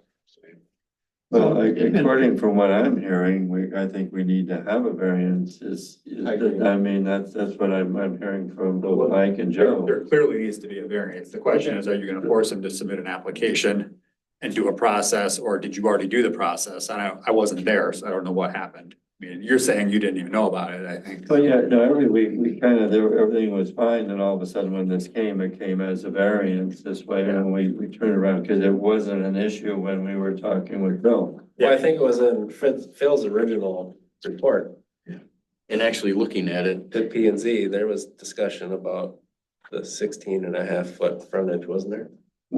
But It's in he was here. fine with it, I think, when we finished our discussion of what was going on, and it wasn't a part of anything that was there, so. Well, yeah, it's not up to Phil to be fine with it, though. I mean, if there's a variance, there's a No, variance. I'm just saying, that's why we didn't go any further with that, because we didn't realize that's what it Yeah. was. and there is another option if you look at it. Yeah, so. Because that line comes right to the middle of the cul-de-sac, and I think that's where the issue was. So, but that'll affect his survey though. So if he chooses, I don't want him to pay for the survey and then have to repay for it. So make sure before he gets that survey done that he knows if it's gonna be done with the assumption he's gonna get a variance or done with the assumption he's not gonna get a variance, because that could affect his plans, you know?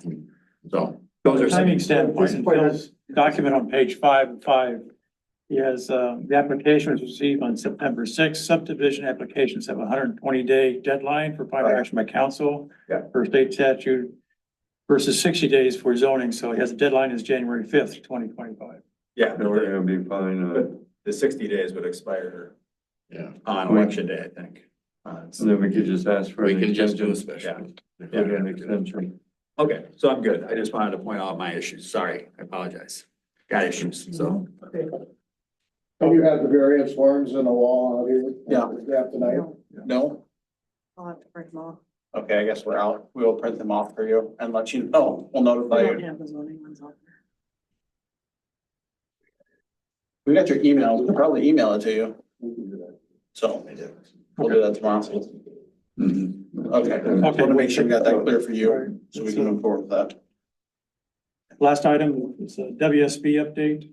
Yeah, we had a really good response that there is from the community, from WSB, and If I may, we did the friendly amendment, but there was no vote to Oh, proceed with that. Can we step back to? sure, absolutely. Okay. so all in favor of the favorable or the motion with the acceptable friendly amendment to table it till November meeting, P and Z meeting at council. So a yes vote would be a tabling it to November time. Let's do a roll call. You roll call. Did you do a roll I think he call? has to do that because it's where Oh, it yes. is. Voice vote, I think, on Voice that. vote would work, 'cause we're not actually. Because we're not accepting doing resolution. Voting on it. All in favor, signify by saying aye. Aye. Opposed, same sign. That's approved. Thank you. Jason? And so we can just extend it for that, I think, or do you want to ask your question then with Mike and Joe here? Yeah. If we do this, are we going over his 60-day?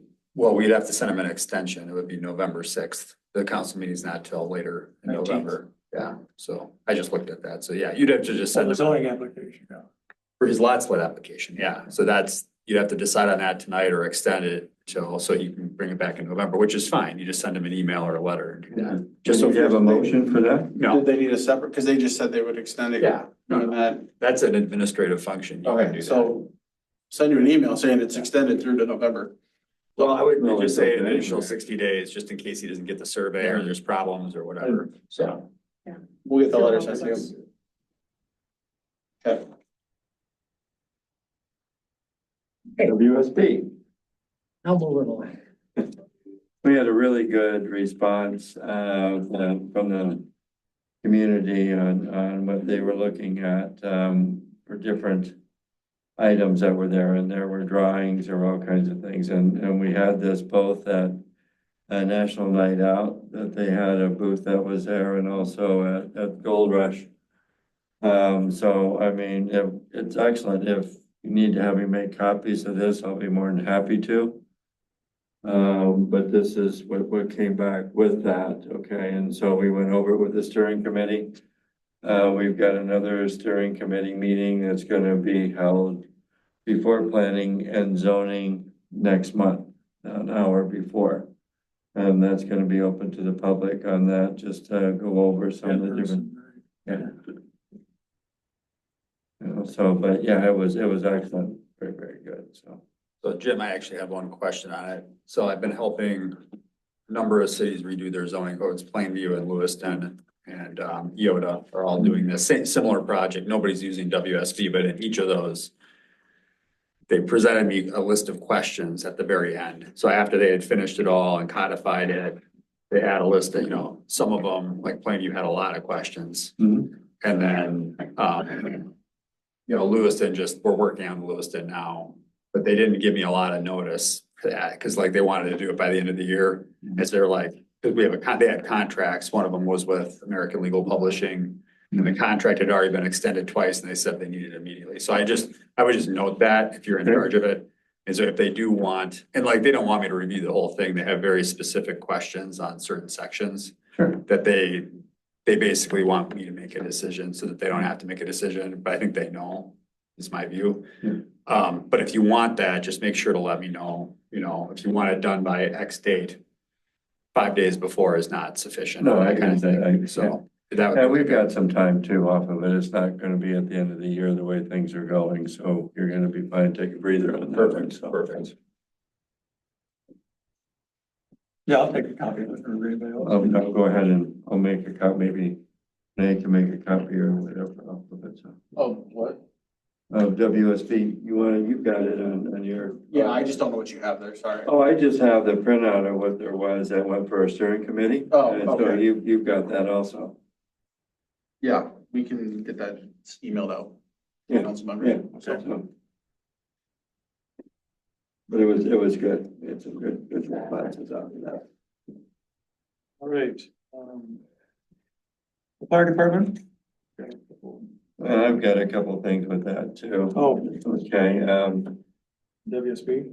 no, it's fire department. Oh, okay. Well, you see the note here on it. They've got a couple grants that came through. One of them was State Farm. They asked for $5,000. Well, let's take care of the motion first. Oh, I'm sorry.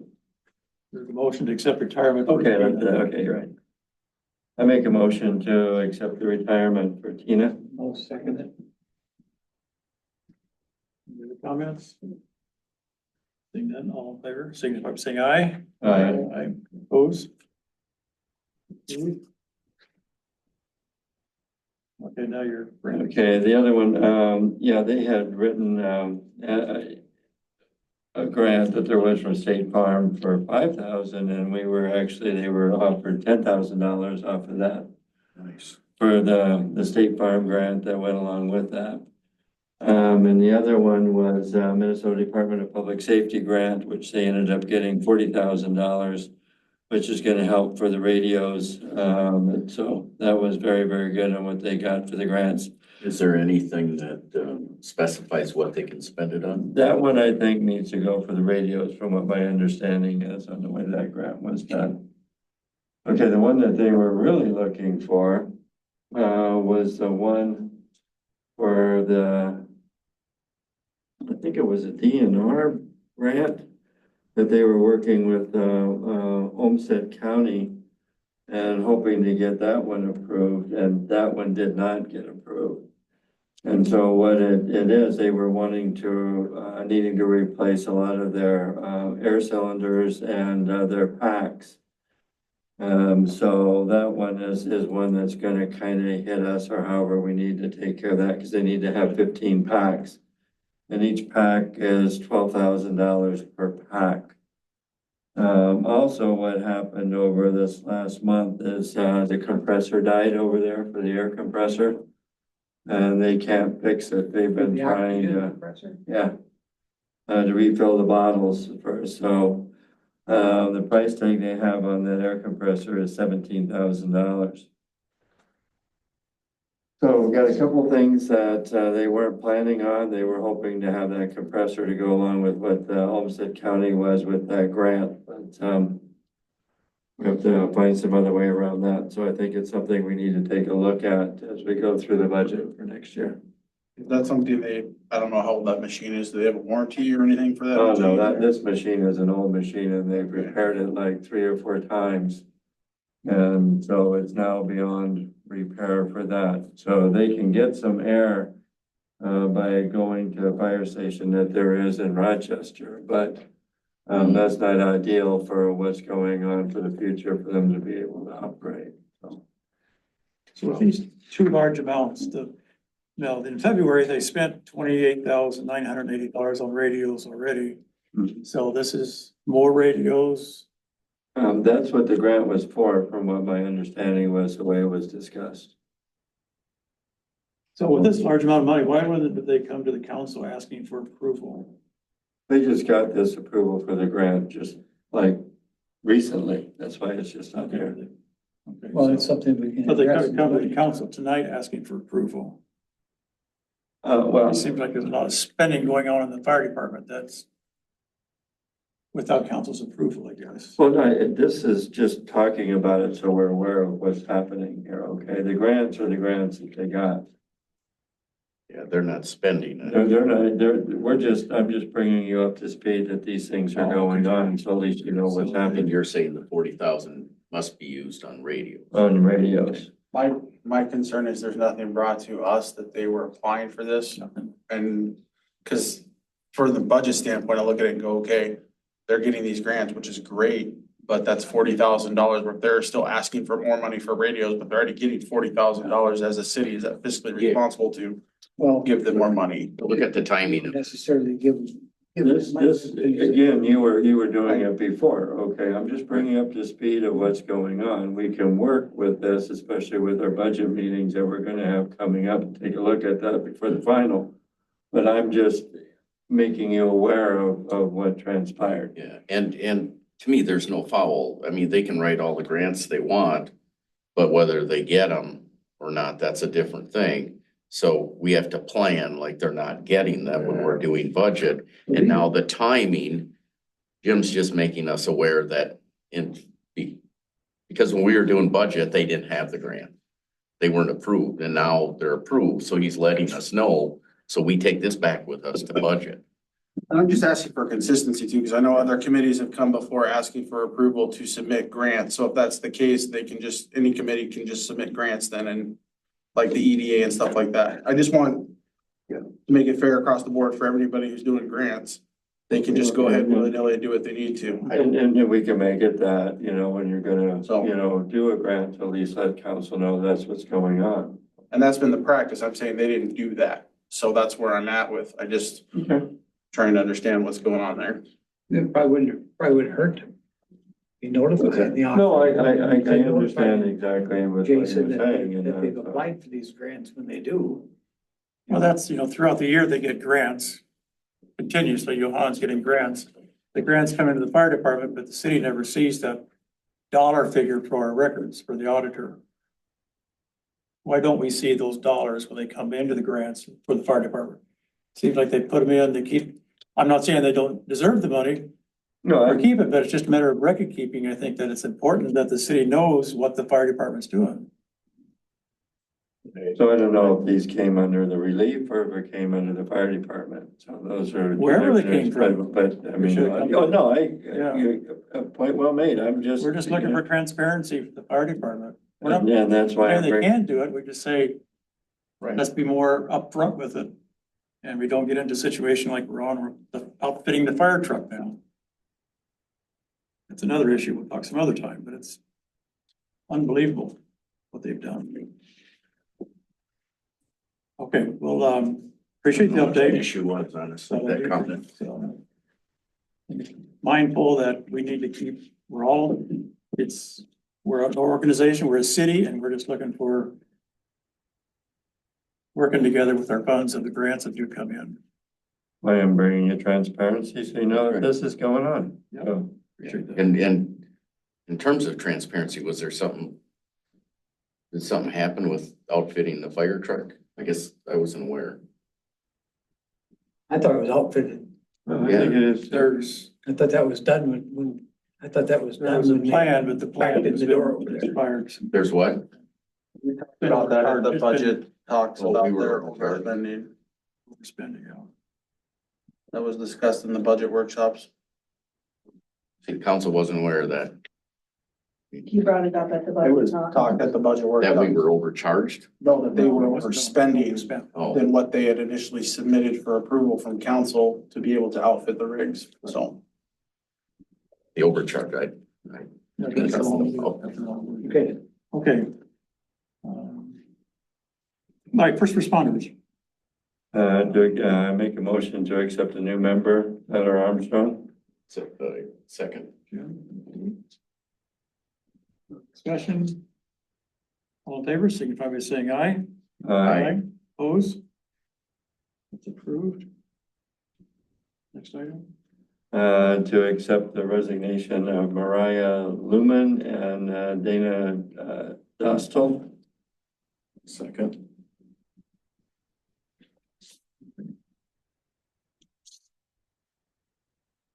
We appreciate their hours of service. I'm not sure how many. Maria, I think Tina had about 17 years. 17 years, yeah.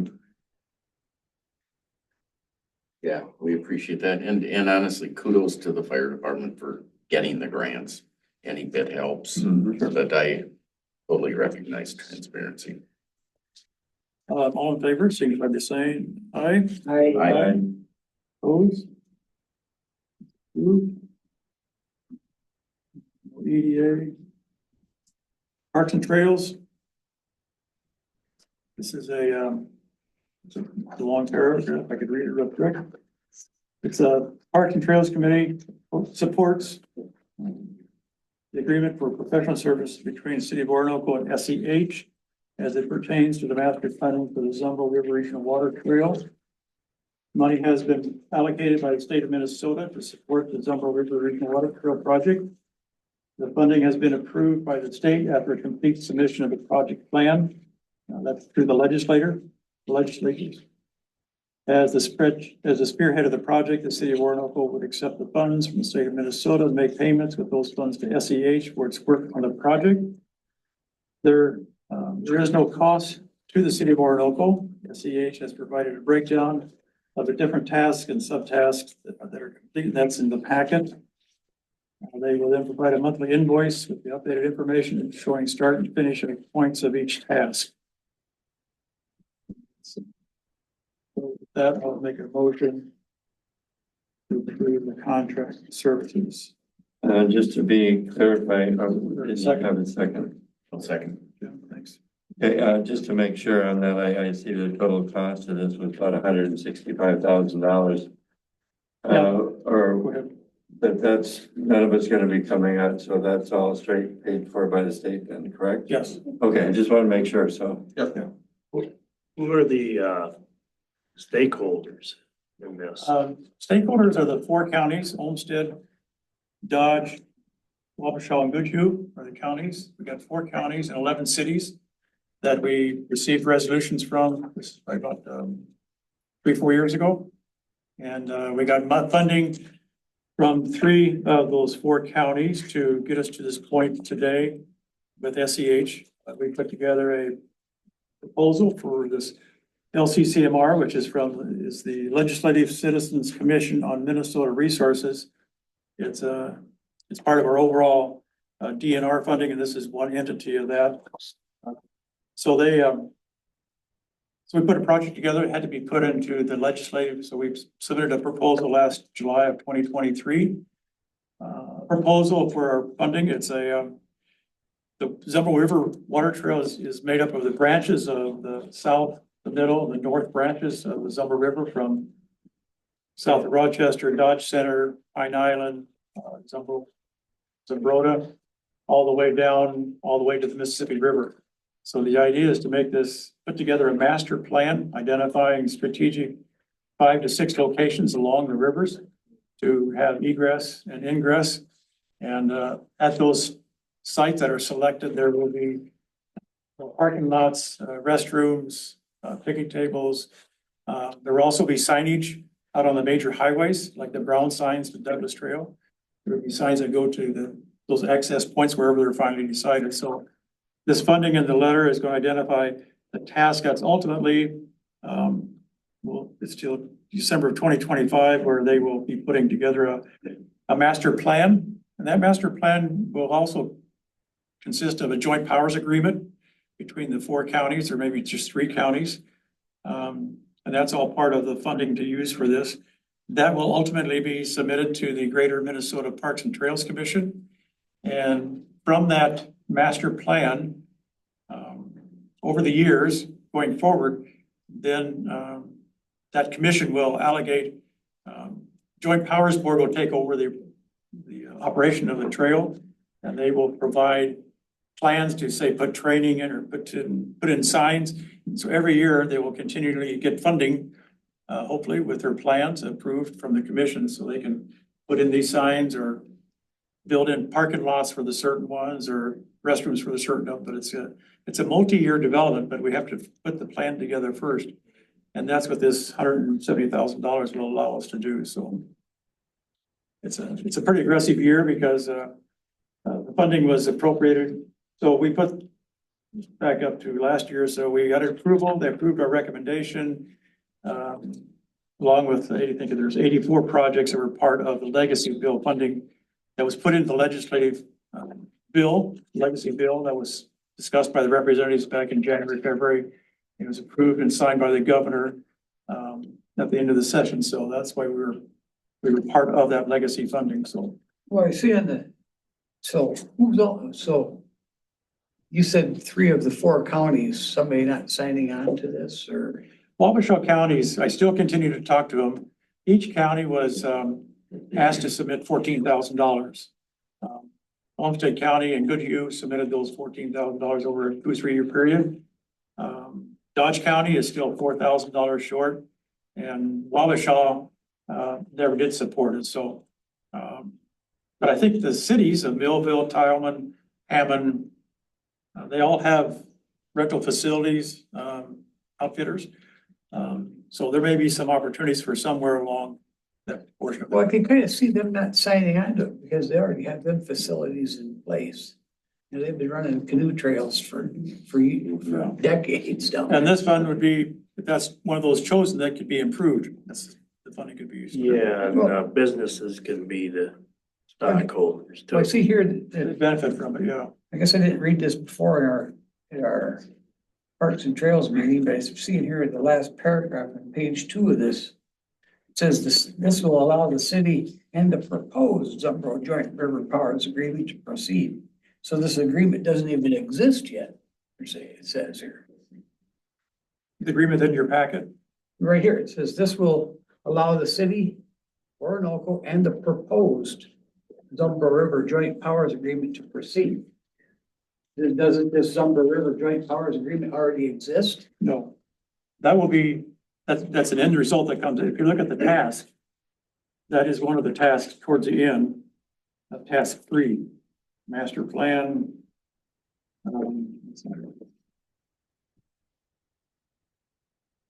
Task 3, the deliverables, master plan document, contents point for 3.1 above, so. That's what's one of the deliverables that we have to come be supplied by the end of December 2025 with the funding.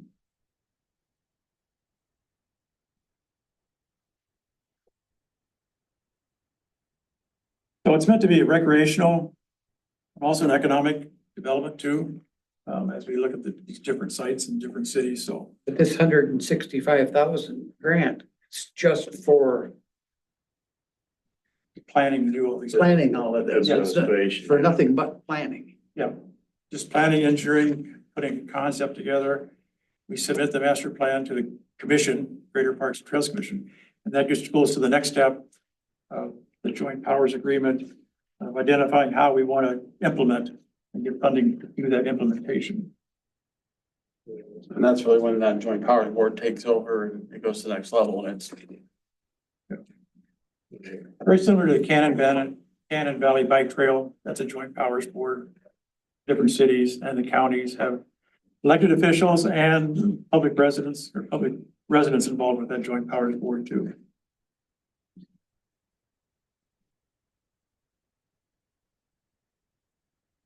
Any other questions? So that's the overall plan.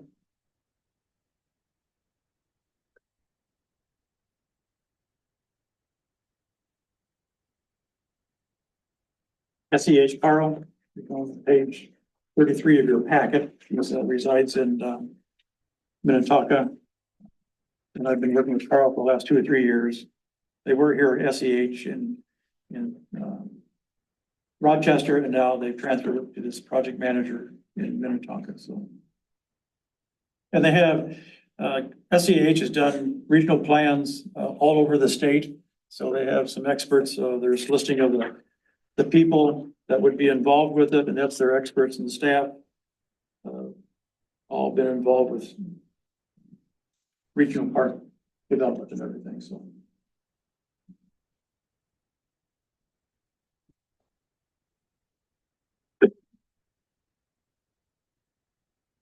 Oh, with that, unless there's any other comments.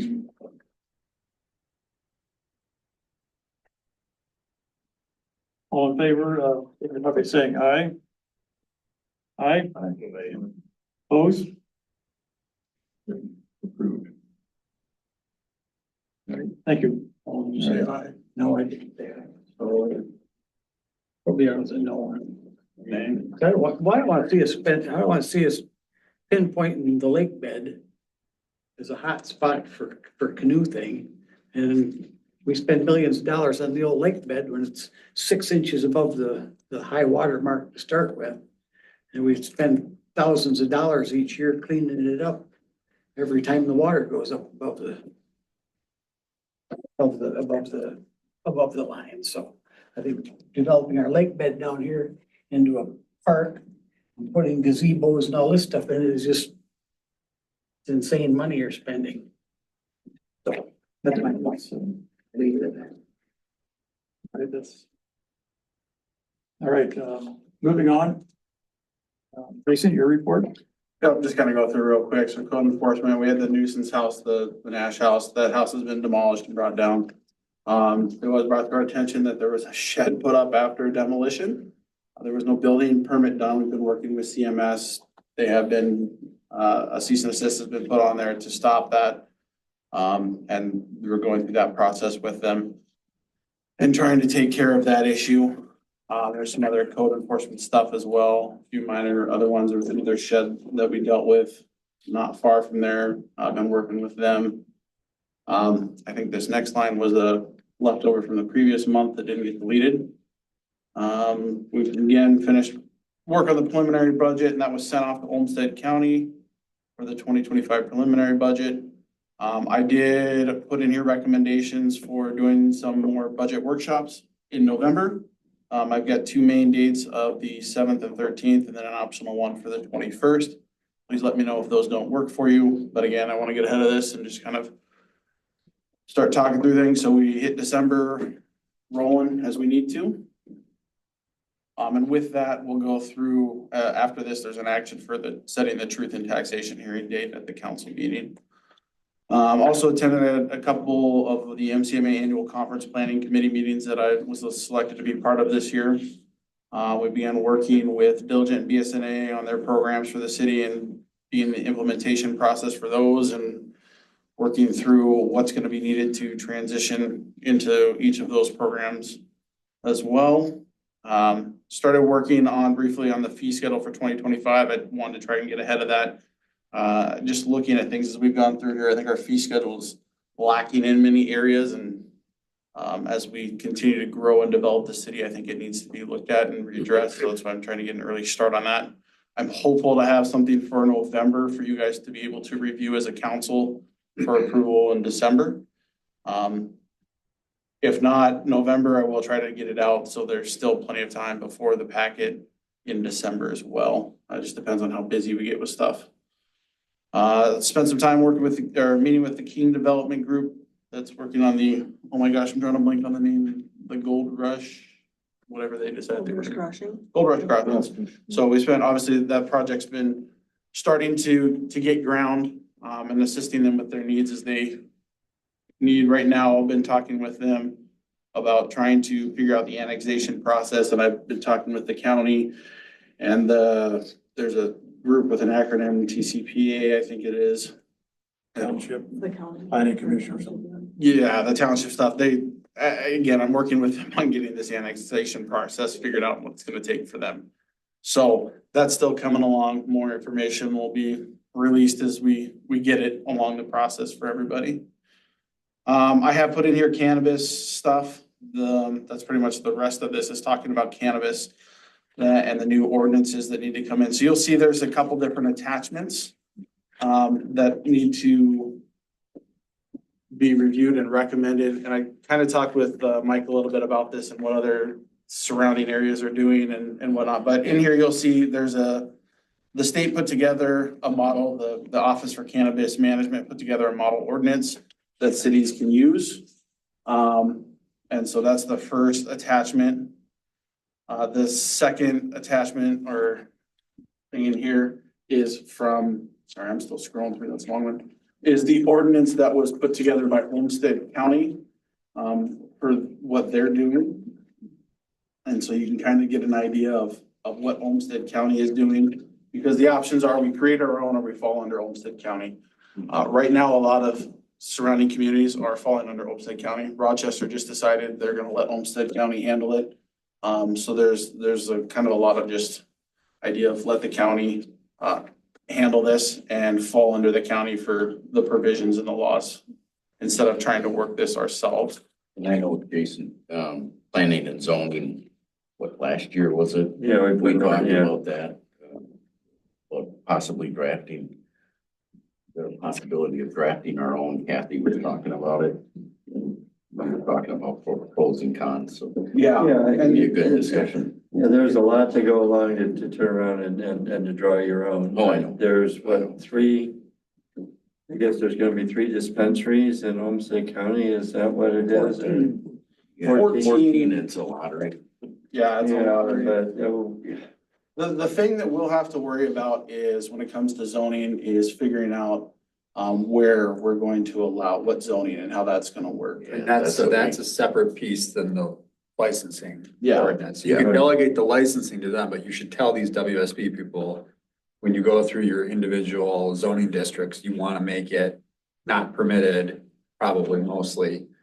And then when it is a use that is allowable, it should be a conditional use, not so that you can force them to get a permit and we can put conditions on their conditional use permit, that kind of thing. So, And we talked about location, where they can be. but just so we're Yeah, clear, or those are not, 2 separate ordinances. There's the licensing, how you get a license, that's a business licensing ordinance. That's what Jason's talking about. That's something we can add to that steering committee meeting for next, well, I don't know if it'd be June next week, 4th. or next month, but. for November 14th meeting. Yeah, I mean, we can bring it up at least to talk about it. So you're on top of it though, Mike, right? Well, I brought it up we have a lawyer at our firm that's heading this up for all the cities, and a lot of cities, there's a lot of cities asking for this. So we have a lot to Oh, we gotta do. do something, yeah. So we're organizing it, and we are drafting from scratch ordinances for certain cities that want them. The county ordinance, like Wabasha did, Wabasha counties. Winona did their own. I think Lewiston and St. Charles, the county. So I mean, you can go through but when they're asking us to do it, sometimes they want to have local control. I think it makes less sense for Orinoco because you don't have a police force here, you know, and that's a main kind of component of the enforcement. Cause that's I'm just gonna say that's the other side of it with this is the enforcement side and the county, if we fall under the county takes care of the enforcement side of this. Yeah. It doesn't fall on us. And then you don't want to use your 25 hours that cost precious pennies to enforce this. You'd rather if you delegate it to them and they do it separately under their whatever. So I think that's a consideration. I don't know how much time it would take. We gotta have them deliver demolition ordinances. Right. So yeah, but I think if you want to meet with our attorney that's explaining your choices, you could do that. But I think a good first step would be to send to that committee or whoever the county ordinance to review it. Because that one will be a take it or leave it. Like that's their ordinance. You can opt in or opt out to that, basically. And that's what I put in here is the second one is the county ordinance. So I know they're looking for decisions soon, but I put in here for you guys to be able to look at, take some time, read it, review it, let me know thoughts. I think the November meeting would kind of be it though. Yeah. You gotta get it done you gotta do a reading, get it done by the first of the year, otherwise. So I think that's, whoever's gonna review it better review it and make a decision relatively quick. Yeah. If you want it by the first of the year, if you wanna wait a month and risk somebody opening a cannabis business, you can do that. Yeah, that's all I got on that one. And then, they had, so there was a meeting that they put on and there's some slides in here as well. This was the consideration for cities and townships regarding local regulation of adult use cannabis. So they sent those out. I attached those slides as well as from what they went through, kind of just, again, explain some of the stuff, the limits on cannabis, businesses in the county, temporary cannabis events, enforcements and penalties, and read through it. There's some good information and then they also have some, more communication questions that you can reach out to the, they have the cannabis inquiries at olmstedcounty.gov. So that's the, snapshot of the monthly report. Any questions on that? So the one thing you might want to reach out to them, just ask the timing. Like ask them if you can opt in at any time if we do it in February, or does it have to be done just so that they. Yeah, cause I know they had a date in there. They I wanted. thought it said. We had a moratorium that there is until. Yeah, we have, but they wanted See that date. You can just end the moratorium early, but it goes till the end of the year. I think the issue is if you're gonna do it, what do they need to know, or can you do it later? Like, we didn't, I mean, I can can't, follow up with that. yeah. But I do know there, I'm pretty sure there was I thought it was later in November, but I'd have to find the exact date. But whatever, we can just pay attention. We don't have to decide tonight. But like I said, look it over, think thoughts, please email me, let me know what your thoughts are on whether we create our own or fall under the county. My recommendation is to fall under the county. I think it's gonna be easy, more beneficial for the city, just Yes. from the time management and just overall process of it all. They put forth the work, already put forth all their ordinance. So, and as we use the county for law enforcement, I think it fits better. So. Okay, and then the one action I have, every year gonna be the truth and taxation hearing. County needs this set, we need to have a motion made to set this at the December meeting, at 6:30 PM. You'll see the attachment here, the form that I have to send into the, county. Make a motion to approve the taxation date of December 17th. I second that. All in favor, signify by saying aye. Aye. That's at 6:30. All right, let's see, unfinished business. Jimmy has some township issues, charges. Yeah, I was just wondering if we ever came to a conclusion on that for the bills that we had sent out. You were gonna do some research on that, Jason? I have not. I got swamped with other things and that's on me. No, again, that was one of those things I just wanted to bring up so we don't forget about it, so we're not. Yep, I agree. So that was for both, the snow removal and also for the light. I think there's only one light that there was. Yeah, there's some weird light and I still don't understand where it's at, but. All right, next item under new business was nominations for Outstanding Citizen Award has been open. It's been posted online. We will extend the deadline into November as it's announced later this year than normal. Yeah, well, that's. The deadline is end of October, but we can extend it to, if we want to try and get it in the packet, we could end it in October, November the 4th. We could go to the November 15th date. There's still room for the application, or excuse me, the recommendations to the council would be in a letter, email, if sometime after the packet was sent out. It's usually read by the council members before the meeting, and we just respond to what the Outstanding Citizens Award Committee will suggest for a recommendation. Or they introduce the candidates for us, I should say. The council makes a recommendation for the selection, and that's awarded at the December meeting. So it's a FYI. Any problem with the date? The November 15th date or earlier? Jason, do you have any problem with that? I think that's good. Okay. All right, Jim, you had a Memorial Park FYI. Yeah, I just wanted to do a shout out that Keith Couch did some really beautiful plants, rocks, ground cover that there is underneath Good. the sign that's out there. It really looks good. We did that. Keith Couch. How do you spell his last name? I just- KAUTZ. On that one. You better.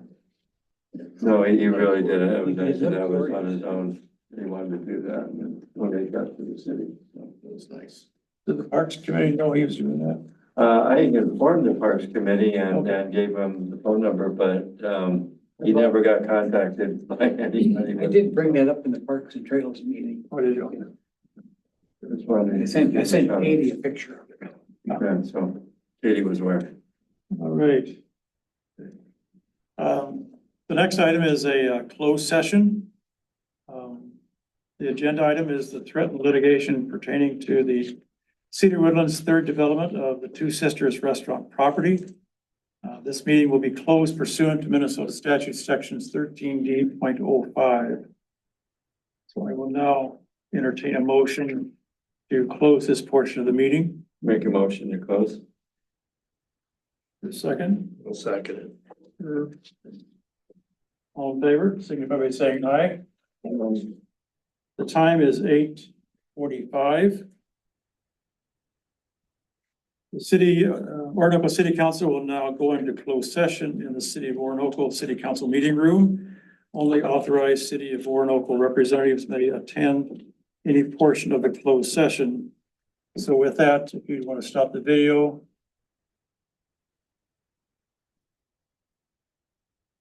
And, wait in the hallway. We'll now go into an open meeting, 6:42. 9:42. 9:42. Following the closed meeting, the city council is now open. It is 9:42. I will now entertain a motion to open the meeting. Make a motion to open the meeting. Second. All those in favor, signify by saying aye. Aye. Okay. I'll make a motion that the city attorney emails the developer and offer a settlement that was discussed and determined at the closed session. I'll second that.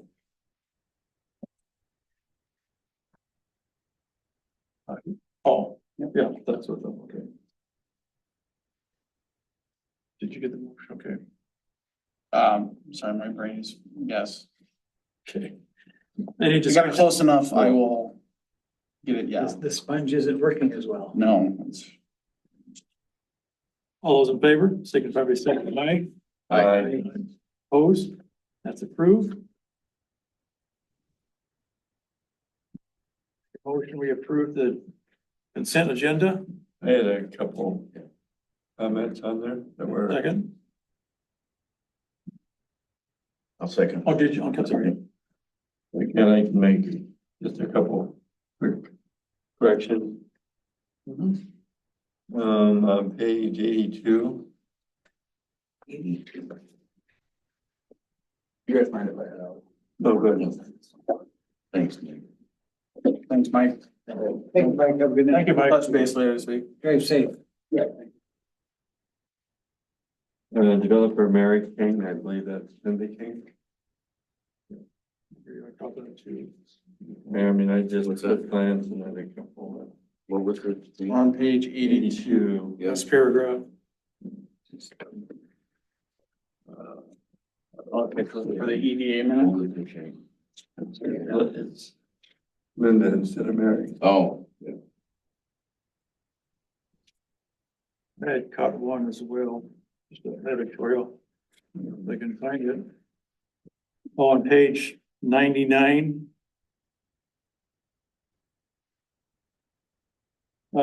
Point number 2, I believe her name is Annie Johnson, not Amy. The records, So this is for the March. March What? 19, what page was that? 99. 99. I think that was, Amy. Third line down, right? yes. Yeah. The ANNIE, I'm sorry. is ANNIE. Yeah, okay. Anything else? ANNIE. Great to see council meeting notes. P and Z meeting notes, Megan. I think that they were sent. I know that she was finishing those up for P and Z. They were supposed to be in the packet. Yeah, I thought that Wendy had worked on doing that, so maybe I was wrong, but I know she was working on it, so. I know she had some amendments at the P and Z meeting for some of the previous ones, so I don't know if they ever got officially. So and that's just all I know, so I can't go any further than that. So. Okay. Next month. Yeah. Any other comments? I was just looking, on, revenue and expense reports, page 115. Just make notes of the legal fees that we are on that one, bearing in 42305. What page you on? 115. What number? 42305. Bottom line. Last line. We had amended budget at 27.5 and we're at 53,841, just for note.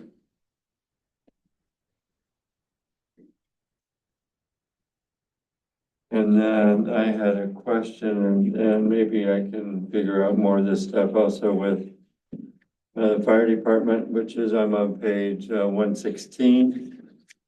Okay, and I'm looking at 42262. Okay. And 426,363. But the Scott SCBA air packs is one that was in question with what's going on, that they're looking at on having issues for needing to replace. And there's a meeting that's coming up next Monday that they're gonna have some demos with different ones, but that's evidently what the county of Olmsted is going with air packs. Compressors. Two different things, okay, because the air packs have gone over their time limit, okay, and those have to be replaced. The tanks are only good for so many years. And you can't recertify them after that, but that's a part of that. So I'm just trying to figure out, did they ever buy any or spend any money off of that? So that's why I'm trying to. As far as I know, yeah, there hasn't been anything. So that, I'm just Yeah. questioning is all I'm Nothing doing. on the line, so apparently they didn't spend. You know, so I'm just, looking at Before these my different time, I don't things know. that are going on, so. For their packs. If there isn't anything coded to it, then we haven't seen Yeah. anything. There's nothing here for year-to-date actuals. So, but those are the other ones that just came up that I So was those, kind of looking if at. they do decide to purchase any of those big ticket items, they'll come back to council then, or? Well, I'm trying to figure out what's going on, and again, I didn't look at this until, today, and the meeting was last night, and so I didn't get a chance to get into it any further than that, but it's just something that came to my attention. So, while we're here, 42263. Line on the same page, next line down. This is 13,000. Just keep in mind, Riley, 'cause you're questioning the radio expenses, that's communication equipment. They really haven't used any of it, so that's money that they have the grant money to pay for it. We use that to pay for it, not this. Well, I'm just, again, I had both of those highlighted, I mentioned that too. I'm just pointing that out. They have the grant money to do it. We use that. 42263. Well, they used it because we, They use in it. the February meeting, there was a notion to approve radios for 20,000. Yeah, and it might not just to come through, but Now, if they use, They haven't if they used didn't it. use the budget money and they went to use the capital funds, that's misuse of budget number. Let's talk about that grant money they just got. He's saying that if they got No, that they- grant money, we should make sure we're watching that they're not Right. pulling in their Not city pulling from budget. this. Yeah, which I get. Right. I get. That's a big problem. yeah, again, it's just, those are things that came out that I'm looking at, so. Yeah, that's. Okay. Then, Joe, I'll send you an email I received from a resident on the 9th. And they said, it was something with Fitzgerald where they didn't put enough dirt or it fell or something. And That they said it 35. filled their basement. Oh, that might not be, sorry. Built their basement. Yeah, not filled it. They said they got a lot of water in their basement. And they called me, I went over there and they sent pictures too. I told them, take pictures, so I could send it to you, but it does. It's just like it's troughed right to the house. And they asked them for more dirt. They said, just drop dirt here, we'll fill it up. And they said, Fitzgerald didn't. So I'll have send it to you. dig into that. I have no Yeah. idea what that would be about. Yeah. So it's like what is it, second or third house in, so when you turn 9th from West Center, it's on the left-hand side, little white house. Yeah, I'll send you a I picture have to look. and the email, it's got their name. contact. That's the one right on the corner there, No, I 9th and Center Street. think it's just up from Tina, a couple. Kelly's house. Hmm? Kelly, Nope, not Kelly. Al, remember Al? Professor Al, he died, Oh, he lived there. it's 19th, 9th Ave, West Sun, or I 9th. remember his, I Ave, remember his Northwest. last name. Yeah, I forget his last name. That's the Had second that big one. yellow lab for years. Huh? Had that big yellow I lab. make the motion. we got We need to vote. any more comments on consent agenda? If not, all in favor, signify by saying aye. Aye. Approved. Now you can. Make a moment to adjourn. I make a motion to adjourn. I'll second it. Yeah, Paul. Say aye. Aye. Aye. Got 9:52. That dog, Boomer, Was that his name? Boomer. Because he lived back down here for years, down next to the park. Oh, he did? And he used to live down here till he went down the dead end.